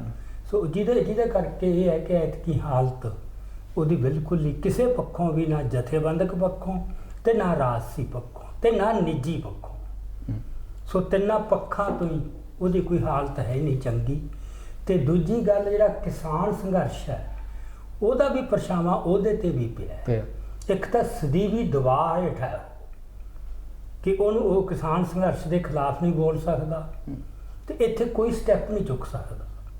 ਜਿਵੇਂ ਇੱਥੇ ਸਭ ਤੋਂ ਪਹਿਲਾਂ ਇਨੀਸ਼ੀਏਟਿਵ ਲੈ ਕੇ ਪਲਾਜੇ ਬੰਦ ਹੋਏ, ਜਿਵੇਂ ਧਰਨੇ ਲੱਗੇ, ਜਿਵੇਂ ਪੈਟਰੋਲ ਪੰਪ ਬੰਦ ਕੀਤੇ ਰਿਲਾਇੰਸ ਦੇ, ਤੇ ਜਿਸ ਤਰ੍ਹਾਂ ਮਾਲਾਂ ਤੇ ਹੋਰ, ਪਰ ਜੋ ਵੀ ਚੱਲੀ ਗਿਆ ਉਹਦੇ 'ਚ ਇਹ ਸੀ ਵੀ ਅਮਰਿੰਦਰ ਸਿੰਘ ਉਹਨੂੰ ਕੁਛ ਕਰ ਨਹੀਂ ਸਕਦਾ ਸੀ, ਇਹਨਾਂ ਦਬਾਅ ਹੇਠ ਸਾਰੇ ਕੁਛ ਦੇ। ਤੇ ਦੂਜੀ ਗੱਲ, ਕਿਸਾਨ ਸੰਘਰਸ਼ ਨੇ ਸਾਰੇ ਵਰਗਾਂ ਨੂੰ ਲੜਨ ਲਈ ਉਤਸ਼ਾਹਿਤ ਕੀਤਾ, ਹੌਸਲਾ ਉਹਨਾਂ 'ਚ ਆਇਆ ਸਾਰਿਆਂ 'ਚ। ਤੇ ਹੁਣ ਤੁਸੀਂ ਦੇਖੋ ਵੀ ਮੁਲਾਜ਼ਮਾਂ ਦੇ ਕਿੰਨੇ ਵਰਗ ਨੇ, ਸਫਾਈ ਵਰਕਰਾਂ ਤੋਂ ਲੈ ਕੇ ਅਧਿਆਪਕਾਂ ਤੱਕ, ਸਾਰੇ ਵਰਗ ਹੀ ਨਾ ਸਿਰਫ ਲੜ ਰਹੇ ਨੇ ਜਾਂ ਬੋਲ ਰਹੇ ਨੇ, ਮਤਲਬ ਉਹਨਾਂ 'ਚ ਜੁਰਤ ਬੜੀ ਆਈ ਹੈ। ਉਹ ਟੱਕਰਾਂ ਲੈ ਰਹੇ ਨੇ, ਜਾ ਕੇ ਬਾਰ-ਬਾਰ ਇਹਦੇ ਮੋਤੀ ਮਹਿਲ ਵੱਲ ਨੂੰ ਵਧਣ ਦੀ ਕੋਸ਼ਿਸ਼ ਕਰਦੇ ਨੇ, ਤੇ ਉੱਥੇ ਫਿਰ ਜਿਹੜਾ ਹੈਗਾ ਉਹ ਪੁਲਿਸ ਨਾਲ ਉਹਨਾਂ ਦਾ ਟਕਰਾਅ ਹੁੰਦਾ ਹੈ। ਸੋ ਇਹਦੀ ਜਿਹੜੀ ਕਾਰਜਸ਼ੈਲੀ ਹੈ ਨਾ ਆਪਣੇ ਦੀ ਅਮਰਿੰਦਰ ਸਿੰਘ ਦੀ, ਉਹਦੇ ਵਿੱਚ ਇੱਕ ਗੱਲ ਜਿਹੜੀ ਦੇਖਣ ਵਾਲੀ ਇਹ ਹੈ ਕਿ ਇਹ ਆਪ ਵੀ ਅਫਸਰਸ਼ਾਹਨ ਹੈ, ਬਿਊਰੋਕਰੇਟ ਹੈ, ਕਿਉਂਕਿ ਫੌਜੀ ਅਫਸਰ ਵੀ ਰਿਹਾ, ਰਾਜਾ ਵੀ ਰਿਹਾ, ਤੇ ਉਹ ਇੱਕ ਜਿਹੜੀ ਹੈਂਕੜ ਹੈ ਲੋਕਾਂ ਪ੍ਰਤੀ, ਉਹ ਇਹਦੇ 'ਚ ਹੈਗੀ। ਤਾਂ ਇਹ ਅਫਸਰਸ਼ਾਹੀ ਤੇ ਪੁਲਿਸ ਦਾ ਆਸਰਾ ਲੈ ਕੇ ਰਾਜ ਕਰਨ ਵਾਲੇ ਲੋਕਾਂ 'ਚੋਂ ਹੈ। ਤੇ ਜਿਹਦੇ ਨਾਲ ਕੀ ਹੋਇਆ ਵੀ ਅਫਸਰਸ਼ਾਹੀ ਤੇ ਪੁਲਿਸ ਉਹ ਬਹੁਤ ਮਜ਼ਬੂਤ ਹੋ ਗਈ, ਜਿਹਦੇ ਨਾਲ ਭਵਿੱਖ ਵਾਸਤੇ ਵੱਡੇ ਕੰਡੇ ਵਿਛ ਗਏ ਨੇ ਪੰਜਾਬ ਦੇ ਰਾਹ 'ਚ। ਇਮੀਡੀਏਟ ਤਾਂ ਇਹਨੂੰ ਚੱਲ ਜੋ ਇਹ ਫਾਇਦਾ ਹੋਣਾ ਸੀ ਜਾਂ ਹੋਇਆ ਕਿ ਨਹੀਂ ਹੋਇਆ ਉਹ ਗੱਲੋਂ ਇਹਨੂੰ ਆਪਾਂ ਛੱਡੀਏ, ਫੌਰੀ ਨੁਕਸਾਨ ਤੇ ਫਾਇਦਾ ਕਿਹਨੂੰ ਹੋਇਆ। ਸੋ ਇਹ ਦੋਵੇਂ ਹੀ ਜਿਹੜੇ ਹੈਗੇ ਨੇ ਅਫਸਰਸ਼ਾਹੀ ਤੇ ਪੁਲਿਸ ਦਾ ਇੰਨਾ ਪਾਵਰਫੁਲ ਹੋਣਾ, ਇਹ ਆਪਦੇ ਆਪ 'ਚ ਹੀ ਲੋਕਾਂ ਲਈ ਇੱਕ ਆਫਤ ਦੀ ਨਿਸ਼ਾਨੀ ਹੈ, ਕਿਉਂਕਿ ਇਹ ਜਮਹੂਰੀਅਤ ਦੇ ਉਲਟ ਹੈ। ਸੋ ਇਹ ਜਿਹੜਾ ਹੈਗਾ ਇਸ ਨੇ ਇੱਕ ਕਹਿ ਲਓ ਕਿ ਵੱਡਾ ਨੁਕਸਾਨ ਜੋ ਪੰਜਾਬ ਦਾ ਕੀਤਾ, ਸੁਖਬੀਰ ਨੇ ਵੀ ਕੀਤਾ ਪਹਿਲਾਂ ਖੁੱਲ੍ਹ ਦੇ ਕੇ ਦਿੱਤੀ ਮਤਲਬ, ਪਰ ਇਹਨੇ ਤਾਂ ਬਹੁਤ ਉਹਨਾਂ ਦੀ ਪੁਸ਼ਤ ਪਨਾਹੀ ਕੀਤੀ ਬਹੁਤ ਜ਼ਿਆਦਾ। ਸੋ ਇਹ ਇੱਕ ਮਾਹੌਲ ਜਿਹਾ ਬਣਿਆ ਹੋਇਆ ਜਿਹਦੇ ਵਿੱਚੋਂ ਆਪਾਂ ਇਹ ਕਹਿ ਲਈਏ ਕਿ ਕਾਂਗਰਸ ਦੇ ਐਤਕੀ ਜਿੰਨੀ ਚੜ੍ਹਤ 'ਚੋਂ ਪਿਛਲੀ ਵਾਰ ਸੀਗੇ, ਜਿੰਨੀ ਉਹ ਉਮੀਦ ਵਿੱਚ ਸੀ, ਜਿੰਨੇ ਹੌਸਲੇ ਵਿੱਚ ਸੀ, ਐਤਕੀ ਹੌਸਲਾ ਨਹੀਂ ਕੋਈ। ਉਹ ਤਾਂ ਜਿਵੇਂ ਲੜਨਾ ਤਾਂ ਪੈਣਾ ਹੀ ਹੈ, ਕਿਉਂਕਿ ਦਾ ਤੇ ਬੜਾ ਕੁਛ ਹੈ। ਇਹਨਾਂ ਸਾਰੇ ਹਾਲਾਤਾਂ ਨੂੰ ਦੇਖਦੇ ਹੋਏ ਜਿਵੇਂ ਲੋਕਾਂ ਦੇ ਮਨਾਂ ਦੇ ਵਿੱਚ ਵੀ ਤਾਂ ਗਿਆ ਨਵੀਂ ਬਦਲਦੀ, ਉਹ ਬਦਲ ਕੀ ਇਸ ਵਾਰੀ ਸੰਭਵ ਲੱਗਦਾ ਆ? ਨਵੀਆਂ ਪਾਰਟੀਆਂ ਜਿਵੇਂ ਲੋਕ ਅਧਿਕਾਰ ਲਹਿਰ ਪਾਰਟੀ ਵੀ ਖੜੀ ਹੋ ਰਹੀ ਹੈ, ਆਮ ਆਦਮੀ ਪਾਰਟੀ ਵੀ ਪਿੰਡ ਦੇ ਵਿੱਚ ਉਹ ਬਦਲਦੇ ਆਪਾਂ ਗੱਲ ਕਰਦੇ ਆ। ਪਹਿਲਾਂ ਜਿਹੜੀਆਂ ਇਹ ਰਵਾਇਤੀ ਦਾਅਵੇਦਾਰ ਅਜੇ ਆਪਾਂ ਦੋ ਡਿਸਕਸ ਕੀਤੀਆਂ, ਇੱਕ ਅਕਾਲੀ ਦਲ ਨਹੀਂ, ਅਕਾਲੀ ਦਲ ਆਪਾਂ ਜੇ ਕੀਤਾ ਨਹੀਂ, ਆਪਾਂ ਪਹਿਲਾਂ ਕੀਤੀ ਹੈ ਬੀਜੇਪੀ ਜਿਹੜੀ ਨਵੀਂ ਦਾਅਵੇਦਾਰ ਉੱਠੀ ਸੀ, ਤੇ ਦੂਜੀ ਆਪਾਂ ਕਾਂਗਰਸ ਕੀਤੀ ਹੈ। ਅਜੇ ਦੋ ਹੋਰ ਨੇ, ਇੱਕ ਅਕਾਲੀ ਦਲ ਤੇ ਇੱਕ ਆਮ ਆਦਮੀ ਪਾਰਟੀ। ਸੋ ਜਿਹੜਾ ਅਕਾਲੀ ਦਲ ਹੈ, ਅਕਾਲੀ ਦਲ ਤਾਂ ਇਸ ਨੂੰ ਪਿਛਲੀ ਵਾਰ ਜਿਹੜਾ ਇਹਦੇ ਜੜੀ ਬੈਠੀ ਗੱਲ ਉਹ ਸੀ ਬੇਅਦਬੀ ਵਾਲੀ, ਤੇ ਉਹ ਅਜੇ ਵੀ ਮੁੱਦਾ ਉੱਥੇ ਖੜਾ ਹੈ। ਮਤਲਬ ਸਿੱਖ ਪੰਥ 'ਚ ਜੋ ਨਾਰਾਜ਼ਗੀ ਬਾਦਲਾਂ ਪ੍ਰਤੀ ਹੈ ਉਹ ਘਟੀ ਨਹੀਂ ਅਜੇ ਤੱਕ ਵੀ, ਕਿਉਂਕਿ ਦੋਸ਼ੀਆਂ ਨੂੰ ਸਜ਼ਾਵਾਂ ਨਹੀਂ ਹੋਈਆਂ। ਸੋ ਭਾਵੇਂ ਇਹ ਅੰਦਰ ਖਾਤੇ ਕੈਪਟਨਾਂ ਰਲ ਗਏ, ਪਰ ਇਹਦਾ ਇਹਨਾਂ ਨੂੰ ਫਾਇਦਾ ਨਹੀਂ ਹੋਇਆ। ਫਾਇਦਾ ਇੰਨਾ ਹੋ ਗਿਆ ਵੀ ਇਹ ਜੇਲ੍ਹਾਂ 'ਚ ਨਹੀਂ ਗਏ। ਸ਼ਾਇਦ ਇਹ ਜੇਲ੍ਹਾਂ 'ਚ ਚਲੇ ਜਾਂਦੇ, ਇੱਕ ਲੋਕਾਂ ਦਾ ਕਥਾਰਸਿਸ ਜਿਹਾ ਹੋ ਜਾਂਦਾ, ਉਹ ਗੁੱਸਾ ਨਿਕਲ ਜਾਂਦਾ, ਮੁੜ ਕੇ ਫੇਰ ਕਿਤੇ ਇਹਨਾਂ ਨੂੰ ਲੋਕ ਪ੍ਰਵਾਨ ਕਰ ਲੈਂਦੇ। ਪਰ ਜਿਹੜਾ ਇਹ ਲਗਾਤਾਰ ਜੋ ਹੱਥ ਕੰਡੇ ਵਰਤ ਕੇ ਉਹ ਤੋਂ ਬਚ ਰਹੇ ਨੇ, ਤੇ ਫਿਰ ਜਿਹੜੀ ਇਹ ਦਲੀਲ ਦੇ ਰਹੇ ਨਾ ਕਿ ਸਾਨੂੰ ਕਿਸੇ ਵੀ ਕਾਨੂੰਨ, ਸਾਡੇ ਖਿਲਾਫ ਕੋਈ ਕੇਸ ਸਾਬਤ ਨਹੀਂ ਹੋ ਸਕਿਆ, ਵੀ ਹੁਣ ਤੁਸੀਂ ਆਪਦੀ ਦੌਲਤ ਤੇ ਸਤਾ ਦੇ ਨਾਲ ਤੁਸੀਂ ਕਾਨੂੰਨ ਨੂੰ ਜਿੰਨਾ ਕਾਣਾ ਕਰ ਲਿਆ, ਨਿਆਂ ਪ੍ਰਣਾਲੀ ਨੂੰ ਜਿੰਨਾ ਨਕਾਰਾ ਕਰ ਲਿਆ, ਤੇ ਤੁਸੀਂ ਉਹ ਦਲੀਲ ਵਰਤੋਂ, ਮਤਲਬ ਤਾਂ ਲੋਕਾਂ ਦੇ ਜ਼ਖਮਾਂ ਤੇ ਹੋਰ ਲੂਣ ਭੁੱਕਣ ਵਾਲੀ ਗੱਲ ਹੈ ਨਾ। ਸੋ ਇਹ ਇਹਨਾਂ ਦਾ ਜਿਹੜਾ ਇਹ ਆਪਦੇ ਬਚਾਅ ਵਾਸਤੇ ਜਿਹੜਾ ਜਿੰਨਾ ਇਹ ਇਸ ਦਲੀਲ ਦਾ ਆਸਰਾ ਲੈਣਗੇ, ਉਨੀ ਉਹ ਦਲੀਲ ਹੋਰ ਇਹਨਾਂ ਦੇ ਉਲਟ ਜਾਊ। ਲੋਕਾਂ ਦੇ ਵਿੱਚ ਇਹਨਾਂ ਪ੍ਰਤੀ ਗੁੱਸਾ ਤੇ ਨਾਰਾਜ਼ਗੀ ਉਹ ਹੋਰ ਵਧੂ। ਸੋ ਐਤਕੀ ਪਰ ਇਹਨਾਂ ਦੀ ਸਿਚੁਏਸ਼ਨ ਇਹ ਹੈ ਕਿ ਜੇ ਇਸ ਵਾਰ ਉਹ ਸੱਤਾ 'ਚ ਨਹੀਂ ਆਉਂਦੇ ਤਾਂ ਫਿਰ ਹੋ ਸਕਦਾ ਛੇਤੀ ਕਿਤਿਆਂ ਮੁੜ ਕੇ ਸੱਤਾ 'ਚ ਨਾ ਆ ਸਕਣ, ਕਿਉਂਕਿ ਇੰਨੀ ਤਿੱਖੀ ਲੜਾਈ ਹੈ। ਜੇ ਤੁਸੀਂ 2 ਟਰਮਾਂ ਬਾਹਰ ਰਹਿ ਗਏ, 1 ਟਰਮ ਤਾਂ ਰਹਿ ਜਾਂਦਾ ਕਿ ਕੋਈ ਨਹੀਂ ਅਗਲੀ ਵਾਰ ਫੇਰ ਆ ਜਾਾਂਗੇ, ਇਹੀ ਚੱਲਦਾ ਰਿਹਾ ਪਹਿਲਾਂ। ਜਦੋਂ ਕੋਈ 2 ਟਰਮਾਂ ਬਾਹਰ ਰਹਿ ਜੇ ਤੇ ਇੰਨੇ ਦਬਾਅ ਹੇਠ ਹੋਵੇ, ਖੰਡਾ ਦੀ ਸਥਿਤੀ 'ਚ ਹੋਵੇ, ਤੇ ਮੁੜ ਕੇ ਸੱਤਾ 'ਚ ਆਉਣਾ। ਇਸ ਕਰਕੇ ਐਤਕਾਂ ਅਕਾਲੀ ਦਲ ਸਾਹਮਣੇ ਜਿਹੜੀ ਹਾਲਾਤ ਹੈ ਉਹ ਹੈ ਕਿ ਨਾਓ ਔਰ ਨੈਵਰ, ਜ਼ਿੰਦਗੀ ਮੌਤ ਦਾ ਸੰਘਰਸ਼ ਉਹਨਾਂ ਵਾਸਤੇ, ਤੇ ਉਹ ਪੂਰਾ ਜ਼ੋਰ ਲਾ ਰਹੇ ਨੇ, ਤੇ ਸਭ ਤੋਂ ਵੱਧ ਤਿਆਰੀਆਂ ਉਹ ਕਰ ਰਹੇ ਨੇ। ਸਭ ਤੋਂ ਪਹਿਲਾਂ ਜੋ ਕੁਛ ਵੀ ਮਤਲਬ ਮੂਹਰੇ ਚੱਲ ਰਹੇ ਨੇ ਇੱਕ ਹਿਸਾਬ ਨਾਲ, ਕਿਉਂਕਿ ਉਹਨਾਂ ਨੇ ਗੱਠਜੋੜ ਕਰ ਲਿਆ ਬੀਐਸਪੀ ਨਾਲ। ਹੁਣ ਉਸ ਗੱਠਜੋੜ ਨਾਲ ਉਹਨਾਂ ਨੂੰ ਥੋੜੀ ਜਿਹੀ ਆਪਾਂ ਕਹਿ ਸਕਦੇ ਹਾਂ ਸਾਹ ਆਉਣ ਲੱਗੇ। ਇਹ ਦਲਿਤਾਂ ਵਾਲਾ ਪੱਤਾ ਵੀ ਜਿਹੜਾ ਇਸ ਕੀ ਖੇਡਿਆ ਜਾ ਰਿਹਾ ਸਾਰਿਆਂ ਵੱਲੋਂ, ਉਸ ਹਰ ਇਲੈਕਸ਼ਨ 'ਚ ਖੇਡਦੇ ਨੇ, ਤੇ ਉਹ ਤਾਂ ਚਲੋ ਹੁਣ ਇਹ ਪੋਲੀਟਿਕਸ ਦਾ ਸਾਡੇ ਅੰਗ ਹੀ ਬਣ ਗਿਆ। ਤੇ ਕਿਉਂਕਿ ਜਿਹੜੀ ਦਲਿਤ ਰਾਜਨੀਤੀ ਆ ਉਹ ਵੀ ਕਾਸ਼ੀ ਰਾਮ ਵਾਲੀ ਹੁਣ ਨਹੀਂ ਰਹੀ, ਤੇ ਮਾਇਆਵਤੀ ਦੇ ਆਉਣ ਤੋਂ ਬਾਅਦ ਜਾਂ ਜਿਹੜੀਆਂ ਵੀ ਹੁਣ ਬਾਕੀ ਤਾਕਤਾਂ ਨੇ ਉਹਨਾਂ ਵਾਸਤੇ ਤਾਂ ਉਹ ਵੋਟਾਂ ਵੇਲੇ ਲੈ ਦੇ ਕਰਨ ਦੀ ਰਾਜਨੀਤੀ ਜੀ ਬਣ ਗਈ ਹੈ। ਸੋ ਜਿਹੜਾ ਅਕਾਲੀ ਦਲ ਦਾ ਮਤਲਬ ਮਾਮਲਾ ਹੈ ਨਾ, ਉਹਦੇ ਵਿੱਚ ਜਿਹੜਾ ਆਪਣਾ ਹੈਗਾ ਕਿਸਾਨ ਅੰਦੋਲਨ, ਉਹ ਇਹਨਾਂ ਨੂੰ ਵੀ ਲੈ ਬੈਠਾ ਲਗਾਤਾਰ ਪ੍ਰਭਾਵ। ਇੱਕ ਤਾਂ ਮਤਲਬ ਪਹਿਲਾਂ ਇਹਨਾਂ ਵੱਲੋਂ ਸਪੋਰਟ ਕਰਨੀ ਖੁੱਲ੍ਹ ਕੇ, ਉੱਭ ਕੇ, ਉਹ ਵੀਡੀਓਜ਼ ਪਈਆਂ ਨੇ। ਅੱਜ ਕੱਲ੍ਹ ਐਵੀਡੈਂਸ ਬੜਾ ਪਿਆ ਲੋਕਾਂ ਕੋਲੇ। ਪਹਿਲੇ ਜ਼ਮਾਨੇ 'ਚ ਦਿੱਲੀ ਕੀ ਹੋਇਆ, ਪਾਰਲੀਮੈਂਟ 'ਚ ਕੀ ਹੋਇਆ, ਲੋਕਾਂ ਤੱਕ ਗੱਲ ਨਹੀਂ ਸੀ ਪਹੁੰਚਦੀ। ਹੁਣ ਤਾਂ ਜਿੰਨੀ ਗੱਲ ਵੀ ਹੋਵੇ ਉਹ ਲੋਕਾਂ ਤੱਕ ਵੱਟ ਆਉਂਦੀ ਹੈ। ਤੇ ਸਾਰੇ ਬੋਲੇ ਉਹਦੇ 'ਚ ਵੀ, ਵੱਡਾ ਬਾਦਲ ਵੀ ਬੋਲਿਆ, ਹਰਸਿਮਰਤ ਬੋਲੀ, ਤੇ ਹੁੱਬ ਕੇ ਬੋਲੀ ਬਹੁਤ ਜ਼ਿਆਦਾ ਲਾਊਡ, ਉੱਚੇ ਹੋ। ਤੇ ਉਹ ਲੋਕਾਂ ਨੂੰ ਪਤਾ, ਫਿਰ ਜਿਵੇਂ ਯੂ ਟਰਨ ਲਿਆ ਇੱਕਦਮ ਕਾਂਟਾ ਬਦਲਿਆ, ਉਹ ਉਹਦੇ ਨਾਲ ਵੀ ਮਤਲਬ ਹੋਰ ਹਾਸੋਹੀਣੀ ਹਾਲਾਤ ਬਣਦੇ ਆ, ਗੁੱਸਾ ਹੋਰ ਵੱਧਦਾ। ਸੋ ਇਹ ਜਿਹੜਾ ਦਬਾਅ ਹੈ ਕਿਸਾਨ ਅੰਦੋਲਨ ਦਾ, ਉਹ ਉਹਦੇ ਉੱਤੇ ਬਹੁਤ ਹੈ।